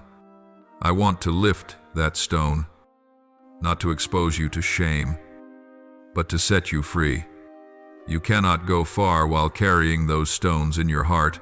They weigh you down, drain your strength, trigger old reactions, and make you run away from things you were meant to step into. So, in love, I am bringing you into a process of lightening your soul. In these recent days, you have felt old things being stirred up. Memories you thought had drifted far away, suddenly resurfacing. Do not think that this is regression. It is preparation. I never bring the past back to torment you. I bring it back when you are strong enough to be healed. I do not allow those pains to rise while you are still too fragile. I wait until the foundation within you is firm enough that you will no longer collapse when you face them. You do not realize it, but the very fact that you feel old things resurfacing is a confirmation you have entered a stronger version of yourself, strong enough for me to do deeper work. This inner recreation is not about becoming a better version of yourself, according to the standards of the world. It is about returning to the true self I placed within you from the very beginning. Before the wounds, before the mistakes, before the labels others put on you, I am brushing away layer after layer of the dust of fear to reveal the strength that has always been yours. I am removing layer after layer of people's expectations so you can see your original freedom. I am wiping away layer after layer of self-condemnation so you can recognize the true worth I wrote into your soul with ink that never fades. A vital part of this recreation is learning to face yourself with gentleness. For a long time you have been accustomed to scolding yourself, to setting harsh standards for yourself, to forcing yourself to be strong even when all you wanted was to breathe. You have treated yourself as someone who must always strive, always fix, always endure. But in this season, I am teaching you another way. Face yourself with the same gaze I use when I look at you. That gaze does not condemn you, does not push you into shame, does not demand that you hide your wounds. That gaze embraces it all, what you do well, what you do not yet do well, what you do not understand, and what you still fear. And as you practice seeing yourself as I see you, your heart will slowly grow lighter, softer, and open wider to deeper transformation. You will begin to notice very small but unmistakable changes. A reaction that once made you harshly condemn yourself now softens, A worry that once sent you spiraling now becomes something you can sit with and talk through. A criticism that once crushed you now passes through as a momentary sting. Do not underestimate these small shifts, for in my kingdom, every small change is a sign of a much greater change taking shape. A seed sprouts quietly beneath the soil before ever breaking through the surface. So it is with you. The inner rebuilding is happening long before anyone can see its fruit on the outside. Remember, this true renewal does not come from you trying hard to become someone else, but from you allowing me to melt the hardness that has formed around your soul over the years. I do not want to turn you into another person. I want you to become truly yourself, the one I saw, loved, and ordained you to be before you ever knew pain or fear. The renewal I am working for you is not to make you fit the patterns of this world, but to bring you into alignment with the very promises I have placed inside you. My beloved child, I want to make clear to you the true nature of the healing I am working within your soul, so that you no longer feel confused when old layers are stirred. No longer grow afraid when things you thought were buried rise again, and no longer assume you are falling backward each time an old wound unexpectedly revisits you. Healing in me is not what you have often imagined. It is not my erasing your memories, nor pretending nothing ever happened, nor covering your scars with a fresh coat of paint to make them look presentable. Healing in me is a gentle yet thorough process in which I step into the very rooms you once locked shut, turn on the light, sit with you in the midst of the disorder, touch every memory, every anger, every shame, every fear, every word that has pierced your heart, and slowly transform the meaning they hold in your eyes. What happened in the past cannot be erased, but the weight it carries in your life can be changed. That is exactly what I am doing. I do not rewrite history. I mend the wound. I do not alter the story that occurred. I alter the way that story binds you. For so long, you have lived with distorted conclusions about yourself, conclusions formed by what others did, what they said, what your environment sowed into you, and what you believed in moments of weakness. You convinced yourself that you were lesser, unworthy, burdensome, left behind, always the one who came last, the one who had to work twice as hard just to be accepted. These sentences, repeated over and over in your mind, carved themselves into your soul, so that whenever you approached something new, they whispered again, "Don't go, you will only be hurt. Don't try, you are not enough. Don't move, you will disappoint everyone. Don't dare, you were never the chosen one." I hear these whispers more clearly than you do, and for that very reason, my healing does not begin by telling you to just forget it, but by inviting you to look at them with me. The first step of healing is not the removal of emotion, but calling things by their right name, acknowledging what truly happened, admitting how deeply it wounded you, and allowing me to enter that scene with my compassion. When you can stand before me and say, "Father, that hurt me deeply. I felt abandoned. I felt worthless. I was angry. I was ashamed. I was exhausted." The real doorway to healing begins to open. Because you are no longer resisting the pain through denial, you are placing it into my hands. I am not afraid of your inner chaos. I am not displeased when overwhelmed moments cause things to slip from your lips that you think shouldn't be said. I do not turn away when you sigh that you wish you could disappear. I do not cringe when you call yourself a failure. I am not startled by the dark thoughts that pass through your mind. I saw every one of them long before you spoke to them, and I remain here. My unwavering presence is the foundation of healing. You no longer suffer alone. You are used to carrying everything in silence, afraid that if you speak, you will be judged, diminished, labeled weak, or considered a problem. But I do not label you, I liberate you.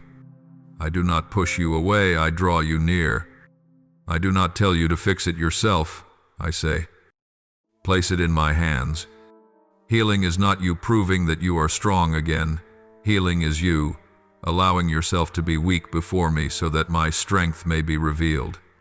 You think you must rise quickly, smile constantly, and always appear fine, but, my child, sometimes your greatest step of progress is the moment you sit and weep in my arms, not running, not hiding, not pretending.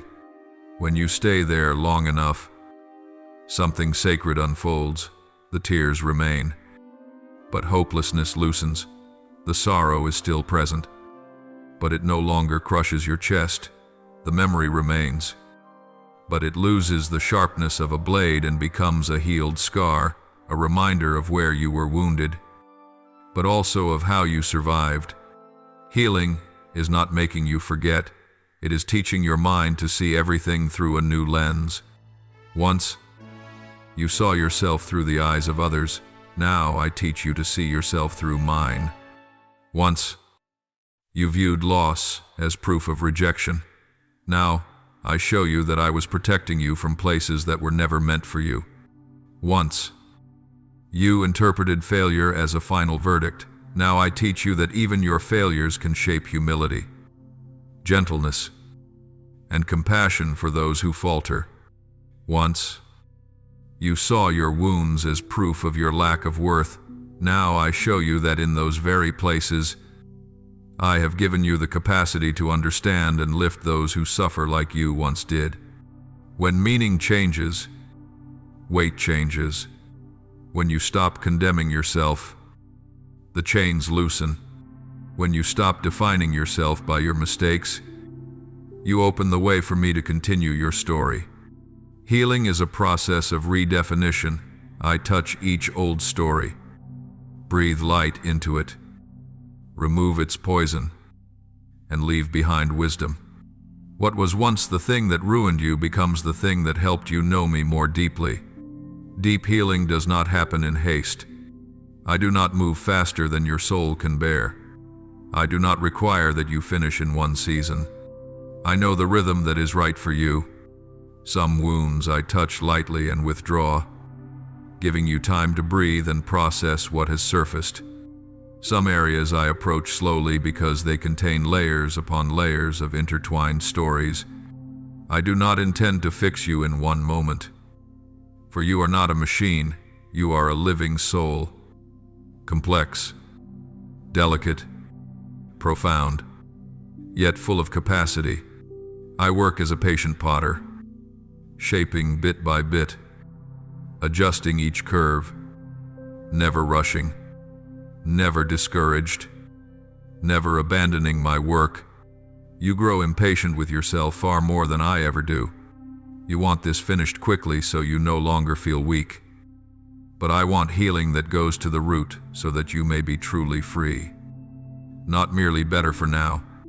So when it feels as if you are circling back to an old wound, do not assume failure. Understand that I may be guiding you into a deeper layer, one that could not be touched before.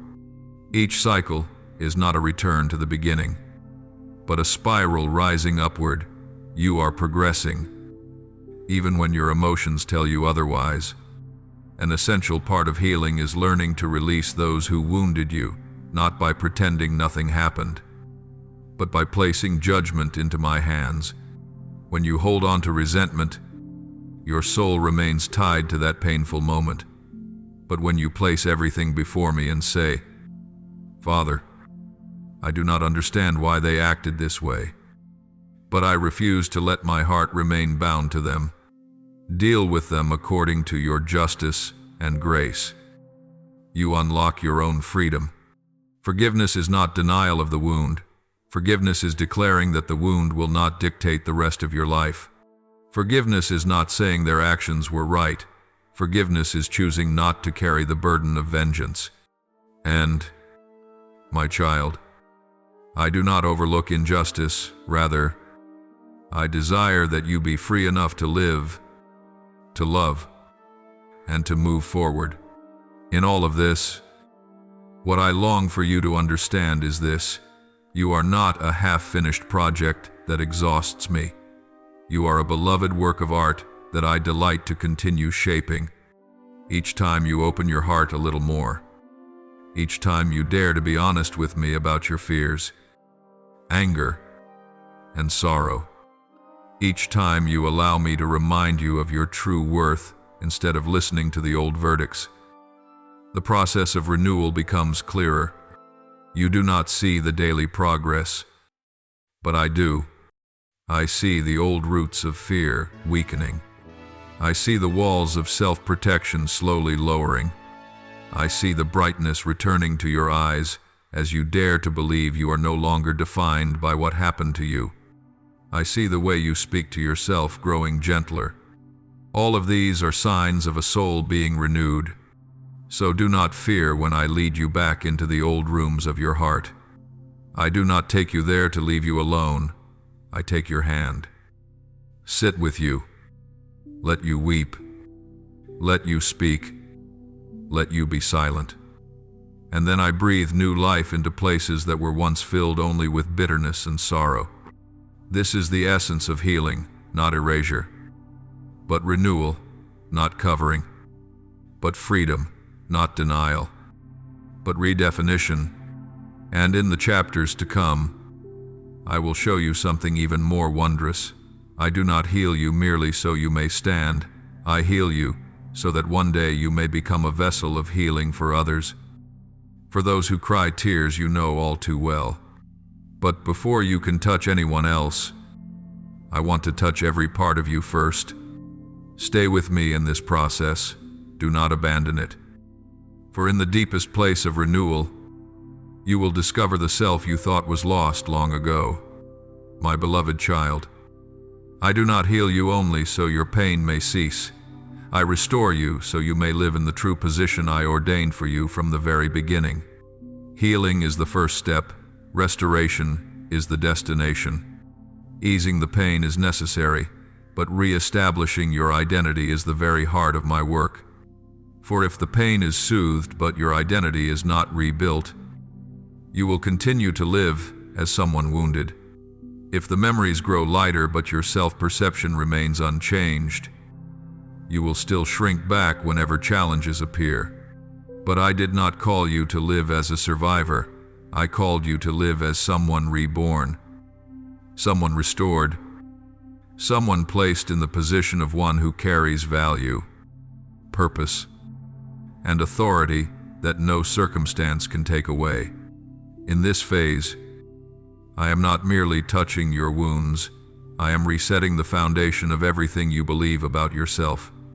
You once lived as though you were barely enough to exist, as though you always needed permission to take up space, as though you had to prove your worth to be loved, as though you had to strain to be accepted.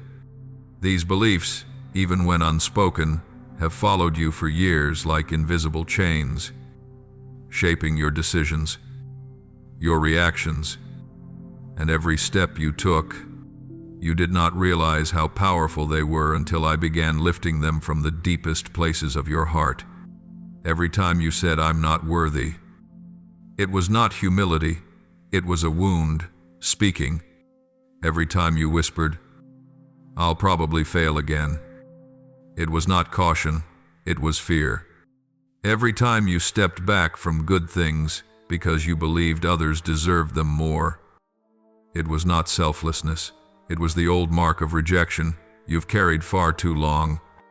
But, my child, I have come to shatter every one of those statements, every one of those layers, every conclusion you and your circumstances once engraved upon your being. No one has the right to name you except me. No memory has the right to define you above what I have spoken. No word, even the painful ones, has authority greater than my voice over your life. When I restore from the roots. I do not rebuild you like an old house painted over. I rebuild you as a new dwelling, with pillars, foundation, and covering crafted from truth and unfailing love. I do not patch you up, I reconstruct you. And that reconstruction does not happen only in tearful moments. It happens quietly in the small shifts when you begin speaking to yourself with my words. When your heart grows lighter without knowing why. When you no longer collapse under criticism the way you used to. When you dare to say, I will try again, instead of I give up.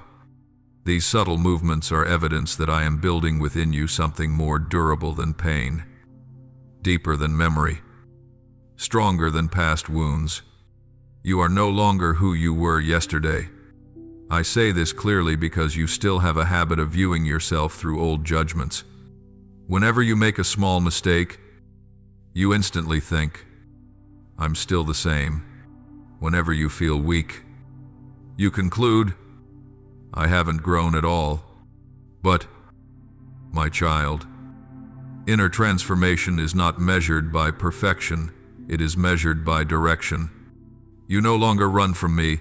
When you are weak, you run toward me. You no longer believe old voices as quickly you question them. You no longer let fear command you, you pause and listen for me. You no longer speak harshly to yourself, you are learning gentleness. These are not small things. These are the markers that distinguish a soul still ruled by wounds from a soul truly being restored. And I see every one of them. In restoration, I do not only remove what was old, I place within you what is new. I am planting in you a peace the world cannot comprehend, a peace not based on circumstances, not dependent on affirmation, not stolen by people's silence.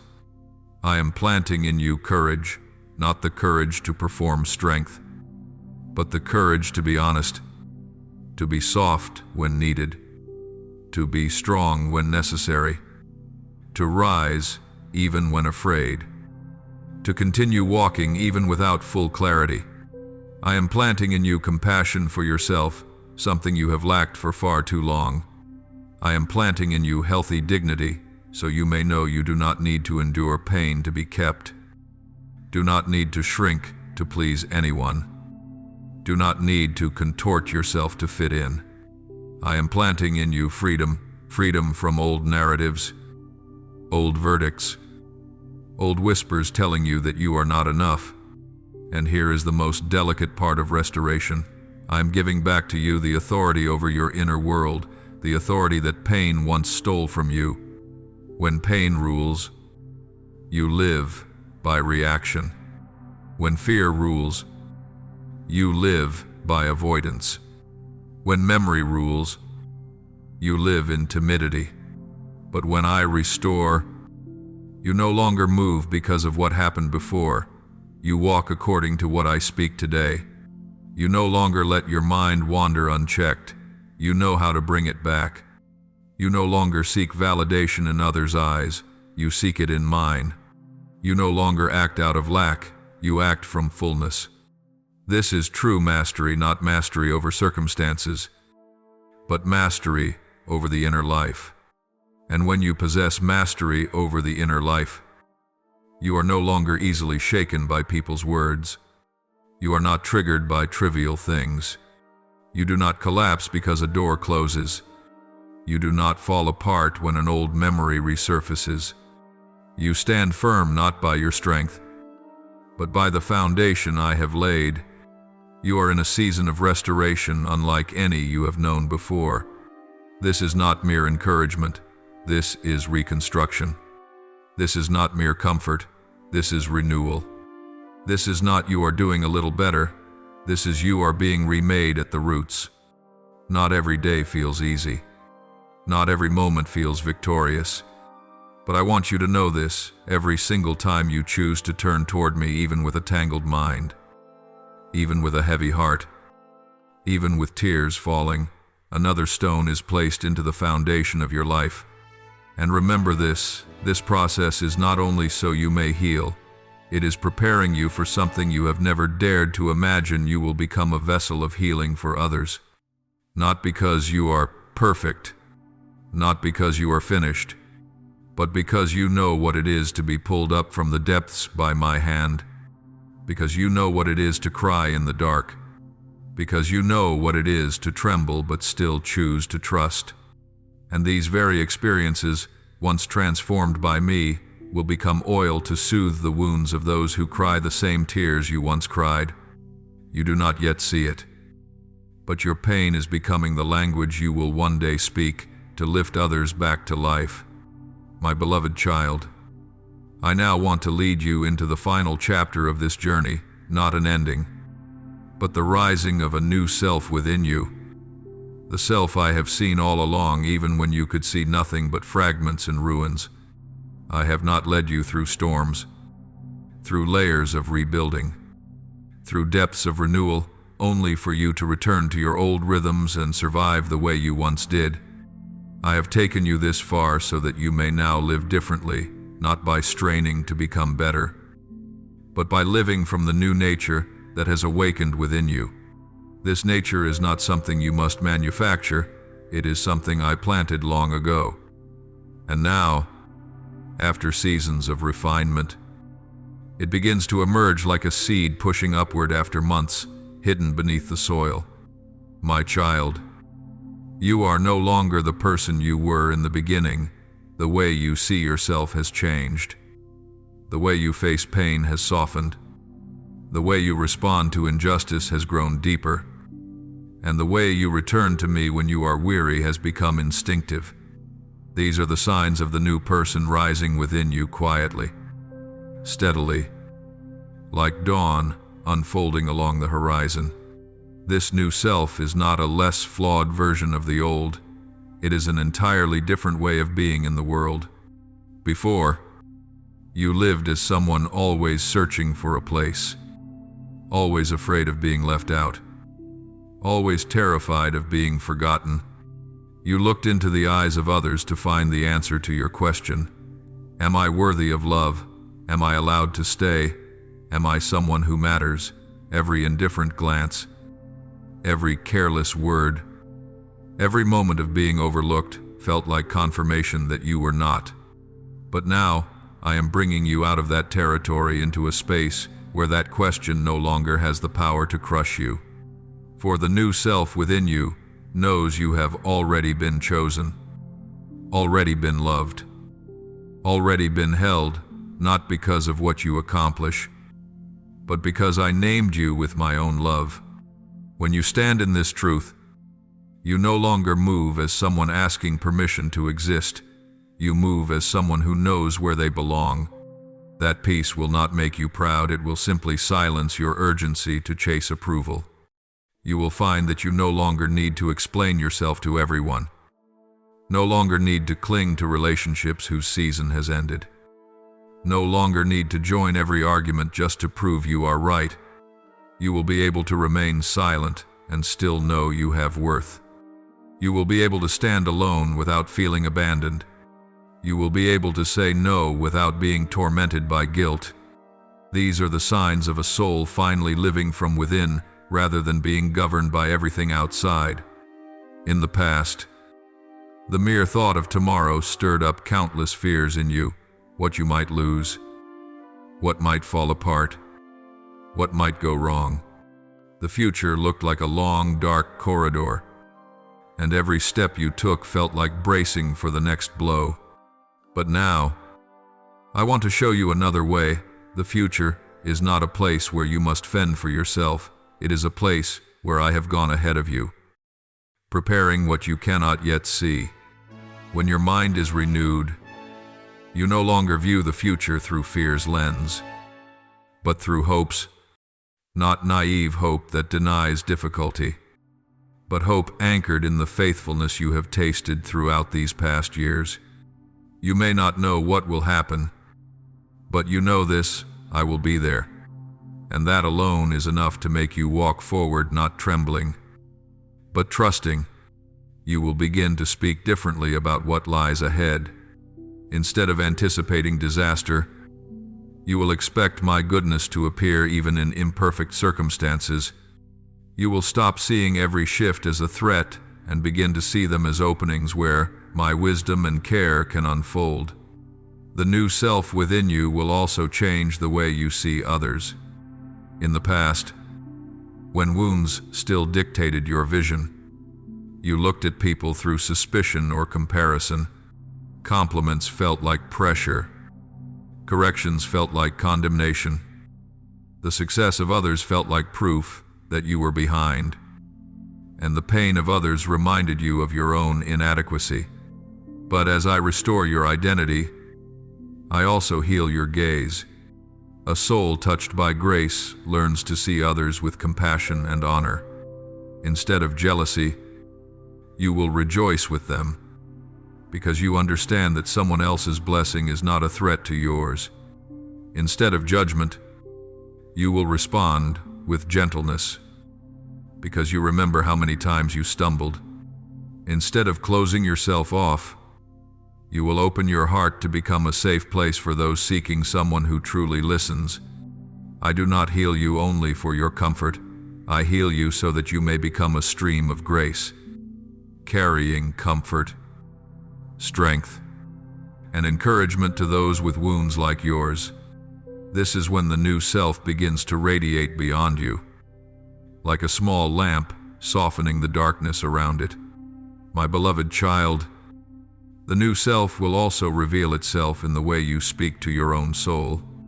Once, your inner voice was harsh, unforgiving, quick to condemn for the smallest mistake, ready to use words against yourself that you would never dare use on anyone else.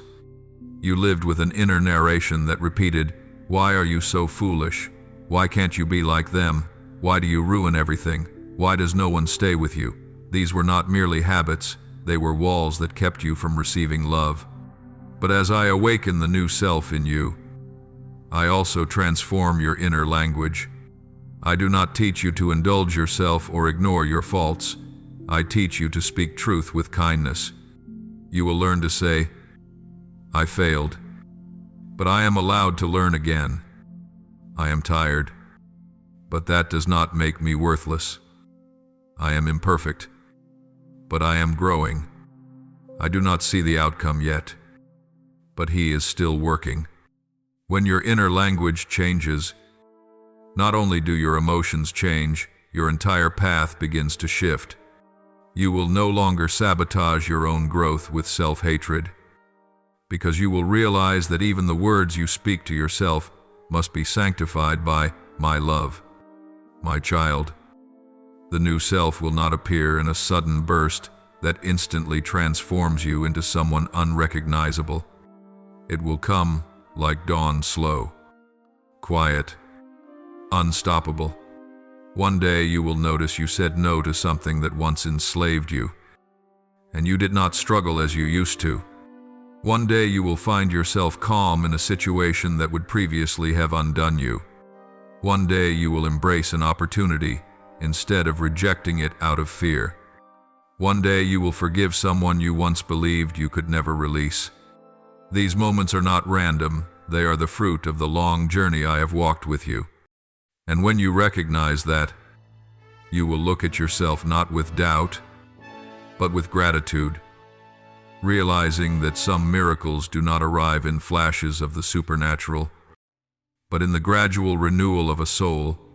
From this point forward, I want you to remember something essential: you cannot return to who you once were. There may be days when you feel tired, discouraged, tested, or pulled toward old reactions.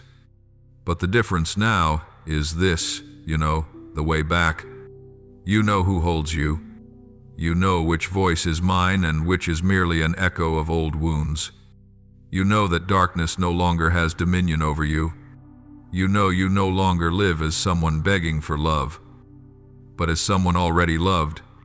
And no matter how you may sway, I will not let you fall from my hand. The rising of the new self is not managed by your strength. It is the work I began, and I will faithfully complete. Your part is to keep agreeing, keep returning, keep opening your heart, Keep taking steps, even if some days the step is very small. So breathe deeply, and allow yourself to believe the very thing you once hoped for only timidly. You truly are changing. Not by the pressures of the world, but by my pace, not to impress anyone, but to become the person I intended from the beginning. You are no longer bound to the old story. Together, you and I are writing a new chapter, the chapter of a soul healed, restored, and rising, not merely to survive, but to live fully, deeply, meaningfully in every day that is given to you. My beloved child, when the new person within you has begun to rise, I lead you deeper into a higher realm of transformation.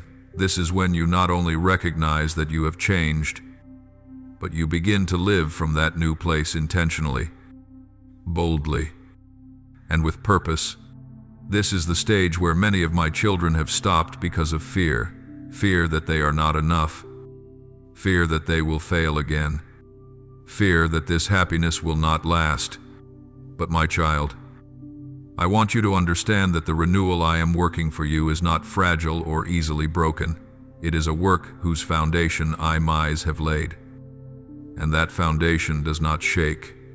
So place your hand over your heart and understand this. This is not a passing stroke of good luck. This is your true identity. Reborn.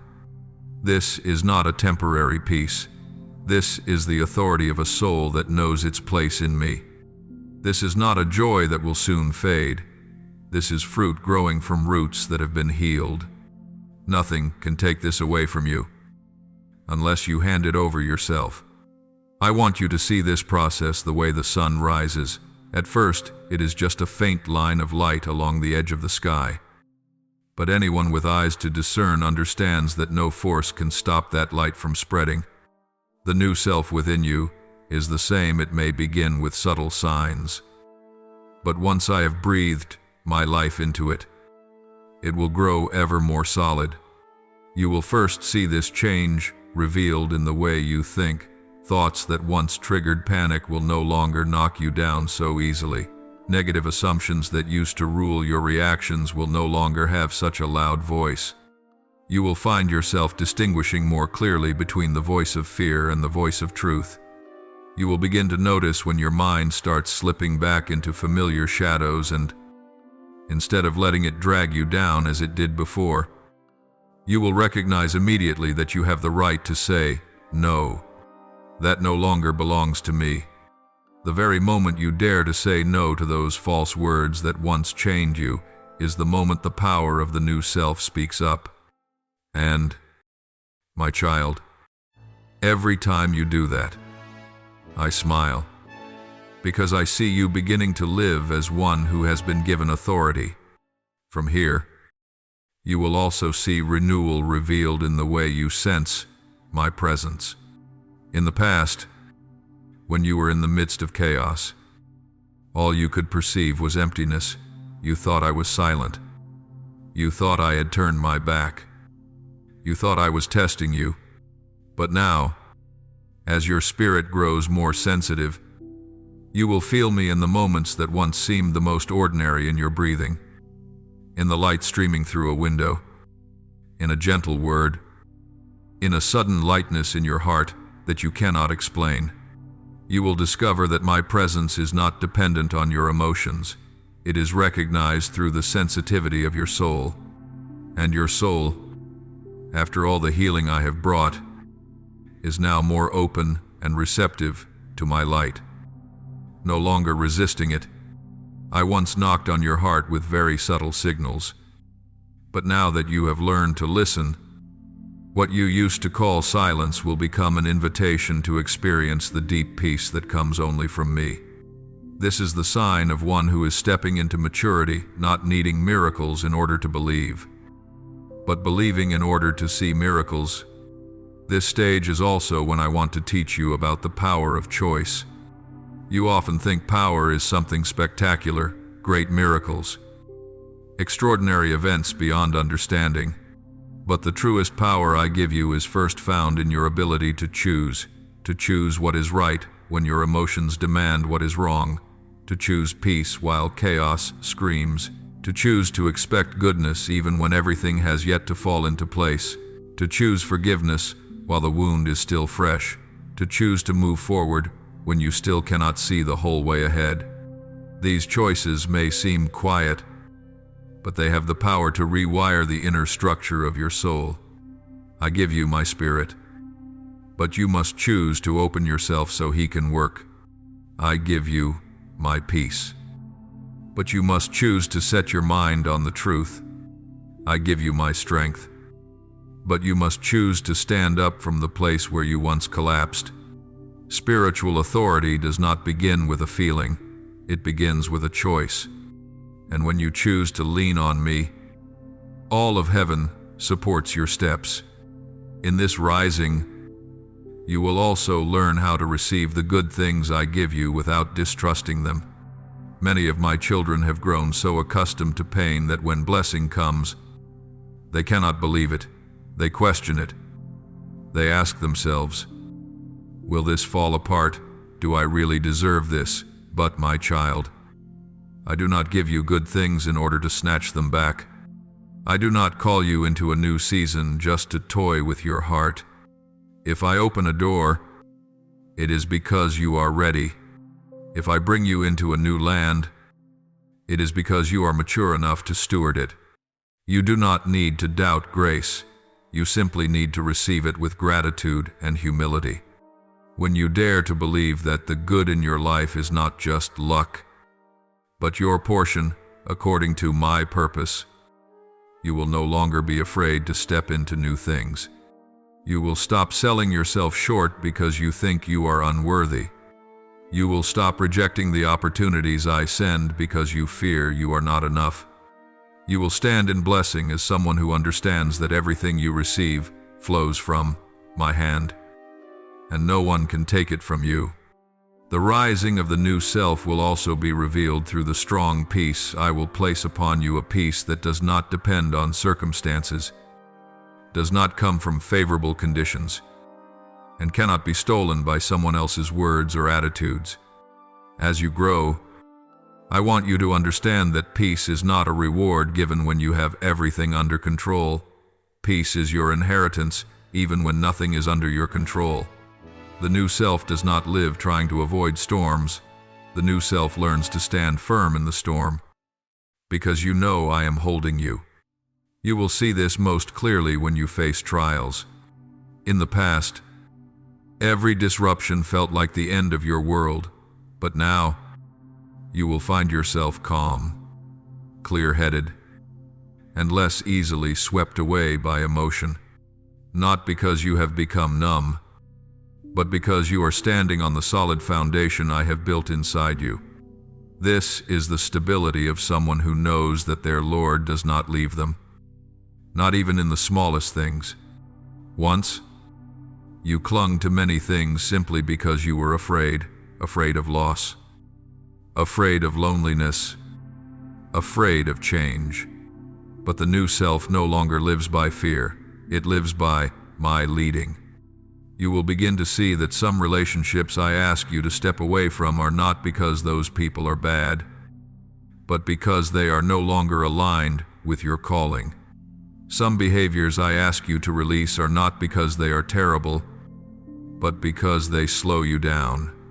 Some thought patterns I ask you to stop are not because you are completely wrong, but because they cannot journey with you into the next chapter.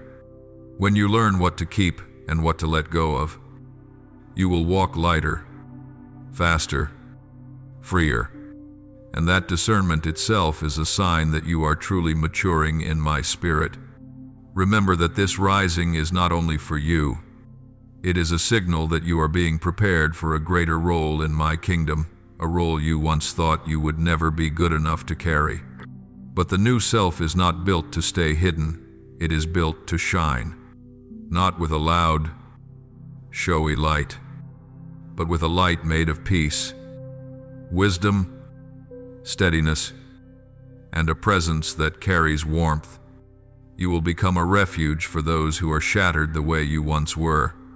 You will carry the gentle words I whispered into your wounds. Those words will become comfort for others. You will carry the patience you learned along your healing journey. That patience will become strength for trembling hearts.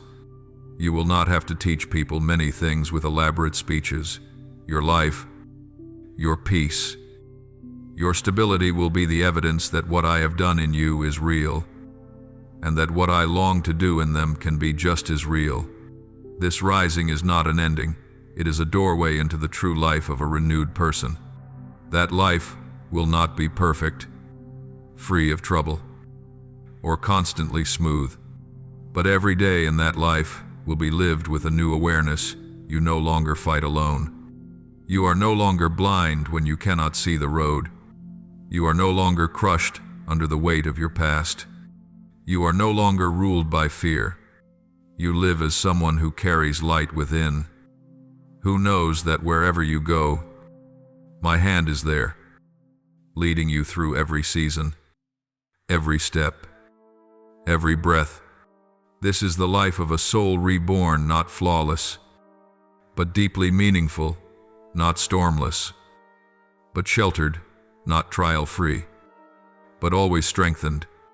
My beloved child, I have led you step by step along this journey, from chaos to clarity, from wounding to healing, from brokenness to restoration, from the old self to the new self, now rising.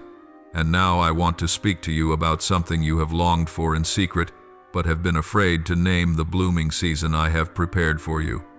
The season of blossoming is not a reward for the perfect, nor is it a cheap compensation for those who try to please me. The season of blossoming is the natural result of a soul that has allowed me to till, plant, water, and protect it through all those years that seemed, to you, as if nothing was happening. I have seen the stages when you thought you were just enduring to get through the day. But in my eyes, those were seasons of sowing tears, sowing prayers, sowing small but faithful decisions, sowing trembling yet sincere yeses, sowing all the times you returned to me in shame, sowing choices that no one saw but me. And now I tell you that not a single seed among them was lost. Not a single tear among them fell in vain. Not a single whisper of yours disappeared into emptiness. I have gathered them all, held them close, and waited for the right time for them to rise into the season of flowers I have appointed for you, unlike anyone else's. Not a replica of anyone's, impossible to compare or replace. The blooming season does not mean that from now on you will never face trials again, but it does mean that what was sown in the dark will now begin to appear in the light. What you thought had withered will unexpectedly come alive, and doors you were sure had closed for good will open in ways you never imagined.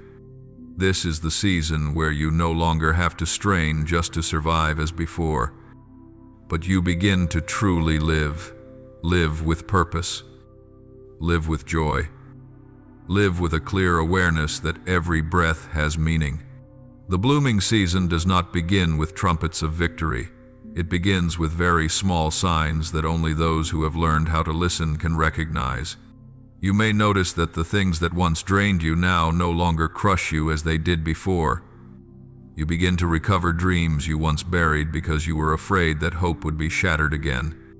You see yourself regaining interest in things that used to make your heart light up, but which you have not dared to touch for a long time. You sense a new current flowing within, not the anxious rush you once knew, but a gentle yet persistent energy nudging you out of your small comfort zone and toward the plans I quietly planted in your heart long ago. You may be surprised at the small doors that appear: at first an opportunity to talk with someone you can encourage, a seemingly ordinary invitation to collaborate that leaves a deep peace in your spirit, a budding idea that makes you want to do something meaningful, a new relationship that enters your life gently instead of heavily, Do not take these things lightly. My child, they are the first buds of the season. A bud is not yet a flower, but it is a sure sign that the roots are healthy. The trunk is alive, and the climate of your soul has changed seasons. You are no longer in winter's bitter cold. You are stepping into spring. Outwardly, the story of your life may still bear the marks of difficult years, but inwardly, the atmosphere has shifted, and I, the one who holds the seasons in my hand, say to you it is time to recognize this change. Do not deny it just because you are afraid to hope. I know you have spent a long time bracing yourself for the worst, to the point that when I speak to you of a season of blossoming, doubt rises in your heart at once. Am I just comforting myself? Is something good really for me? Is this just another dream I'm going to wake up from in disappointment? I do not blame you for these questions. They are the traces of years spent waiting and not seeing. But today, I want you to look back at the whole journey you have just walked.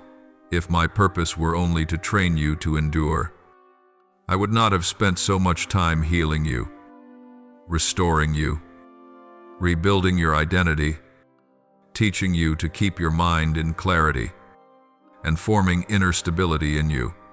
I do not lay a solid foundation just to build a flimsy house. I do not refine you in fire just so you will stand still and go nowhere. Everything you have gone through is moving toward a stage where you will not simply be less broken than before, but you will begin to bear fruit in your thoughts, in your words, in your actions, in your relationships, in your calling. I do not demand that you design some grand life project to prove that your blooming season has come. I will lead you, step by step. This season does not demand that you strain, it only asks that you respond. You do not have to know everything in advance.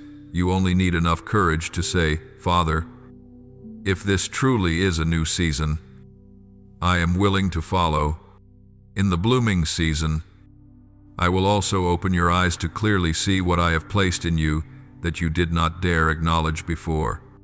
You once thought you were just someone barely existing on the sidelines, but I have placed in you a deep heart able to empathize with pain and to lift others up with gentle words. You once thought you had nothing special, but I have given you the capacity to listen, to see through superficial facades, to touch other souls with the peace carried by your presence. You once thought your voice did not matter, but I have used what you went through to give weight to your words, not because you are eloquent, but because you are genuine. You once thought you missed your moment, but I have written into your heart a wisdom that only those who have known brokenness can carry: patience, understanding, a sober awareness that no one is perfect, and that every person needs a safe place to be themselves. My child, the blooming season is also the time I want you to recognize your own value in my plans, not so that you may become proud, but so that you may stop burying what I have given you. You were not created just to warm a small corner of this world. You were created to take part in bringing light into the places I lead you, whether that is in your family, at work, in a small group, or in seemingly coincidental encounters. In this season, there will also be old things that fall away, not as a loss, but as a release. Some relationships I will close gently, without drama, because you have learned what you needed to learn there. Some habits I will make you feel no longer fitting, because they no longer nourish your new life. Some patterns of thought will begin to feel too tight, because your inner vision has broadened. Do not mourn what I remove. Trust that if my hand touches it, it is because I want to make room for something better. The blooming season is not only a season of addition, it is also a season of letting go of what is no longer needed, so that the sap is not scattered, so that your energy is not drained by things that bear no fruit for your soul.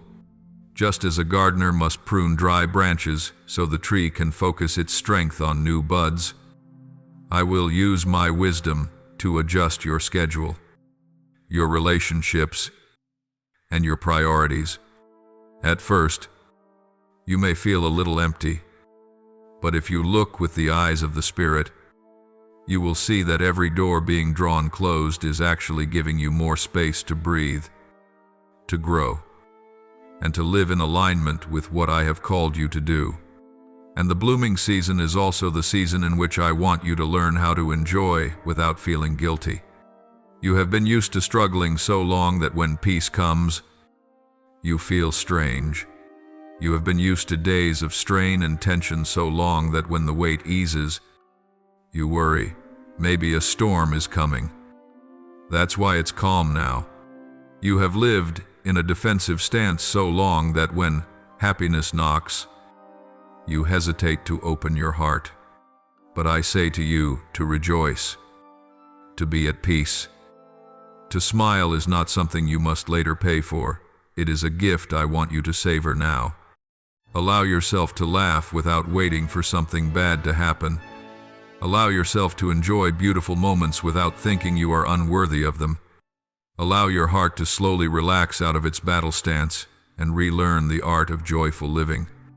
Joy in me is not shallow, it is deep, because it knows exactly what it has walked through.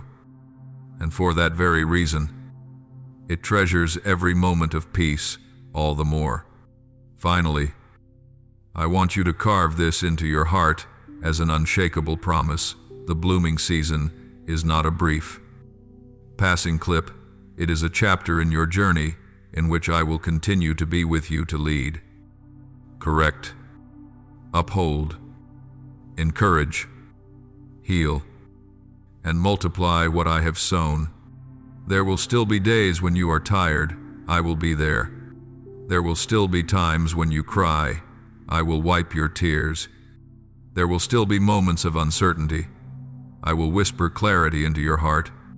There will still be new challenges, but now, you will no longer face them with the mind of the old person, but with the heart of one who has been made new. You are not going back to the starting line. You are moving forward with a different identity, a different inner life, a different hope. And in all things, I, the one who began the good work in you, will not stop halfway. I will be patient with you, walk with you, rejoice over you, and use your very life as a living flower in my garden of grace, so that all who look at you may know there is one who is still working miracles, not only in circumstances, but first of all in the souls of those who let him touch them, just as you have, my child. Step into this season, not with trembling doubt, but with gentle trust, Father. If this is my blooming season, I choose to live fully in it, hand in hand with you, one day at a time. I will take care of the rest. I love you, and I am not finished writing your story, for the most beautiful, profound, and fruitful pages are only just beginning to unfold. Thank you for listening to today's message. Please click subscribe and turn on the notification bell so we can continue to receive living words together. Build an unshakable faith and walk in the boundless love of God. Amen.